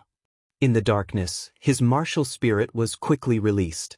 It was like a ball of dark elements surrounding his body. Immediately after, the space seemed to distort and turned into a chaotic darkness. The assassin's figure disappeared again. Lin Muyu was slightly stunned. She finally understood why this person could become invisible. It turned out that he was relying on the power of his martial spirit to cover his eyes. She quickly activated the spirit pulse technique and sensed every trace of power in the surroundings. As long as the opponent attacked, his aura would definitely fluctuate strongly. At that time, she would not have to worry about not being able to find his position. However, this assassin seemed to be very patient. He did not appear for a full 10 minutes. Lin Muyu frowned. She could not help but feel a little anxious. At this moment, a cold wind suddenly blew in front of her chest. The opponent's 2 daggers had joined together and launched an attack. It was similar to Lin Muyu's fire sword technique. His daggers were surrounded by a spiral of dark energy, which quickly broke through the black tortoise shell and dragon scale wall. So strong, the defensive layer was broken through. There was no way to dodge. Either his heart would be pierced, or he would choose to attack other parts of his body. In a flash, Lin Muyu reacted. She moved half a meter with the star steps. In the next moment, she felt a sharp pain in her arm. A dagger had pierced through her arm and she was nailed to the stone wall. Hey! The opponent showed an ugly smile. I've already said you are my prey. Any resistance is futile. Is that so? Lin Muyu smiled coldly. The power of her martial spirit spread out in an instant. Vines extended from the ground. It was another entanglement ability, which quickly bound the opponent's feet. Damn it! The assassin glanced at the vines on his feet and said, "How dare you show off in front of me with such insignificant skills?" He stomped his foot and unleashed his combat energy, shattering countless vines. However, when he looked up, he saw a calabash spitting poison at him. Chi armor. He let out a low grunt, and his chi armor blew away the poisonous liquid. However, at this moment, he felt a sharp pain in his abdomen. It was Lin Muyu's full-force punch. 2 luminaries' demonic dance. With the sound of ribs breaking, the assassin retreated with a pale face and fell to the ground. The power of the 2 luminaries' demonic dance was so powerful that he could not withstand it at all. Lin Muyu took a deep breath. She endured the pain and pulled out the dagger from her arm. She looked at it. Fortunately, there was no poison on it. She quickly took out a bottle of healing medicine and poured it on the dagger. She then looked at the assassin who was struggling on the ground and said, "Do you still think I'm your prey now?" The assassin exhaled more than he inhaled. He was about to die, but he still grinned and said, "So what if you kill me? The Blood Lord will not let you go." Blood Lord? Lin Muyu frowned. Who is the Blood Lord? The assassin did not speak. He tilted his head and died decisively. Lin Muyu was filled with hatred. It seemed that this invisible assassin was not the leader of the upper floors. It was already a little difficult for her to deal with this assassin. If the Blood Lord came personally, would she still have a chance? She bent down and searched the assassin's body. She found 2 diamond coins and a spiritual stone. She felt the spiritual power of the stone. It should be a fire spiritual stone that was around 5,000 years old. Not bad. You're tuning in to the Wang Lin's Journey YouTube channel. Don't forget to subscribe and join us on this journey to catch the most captivating stories.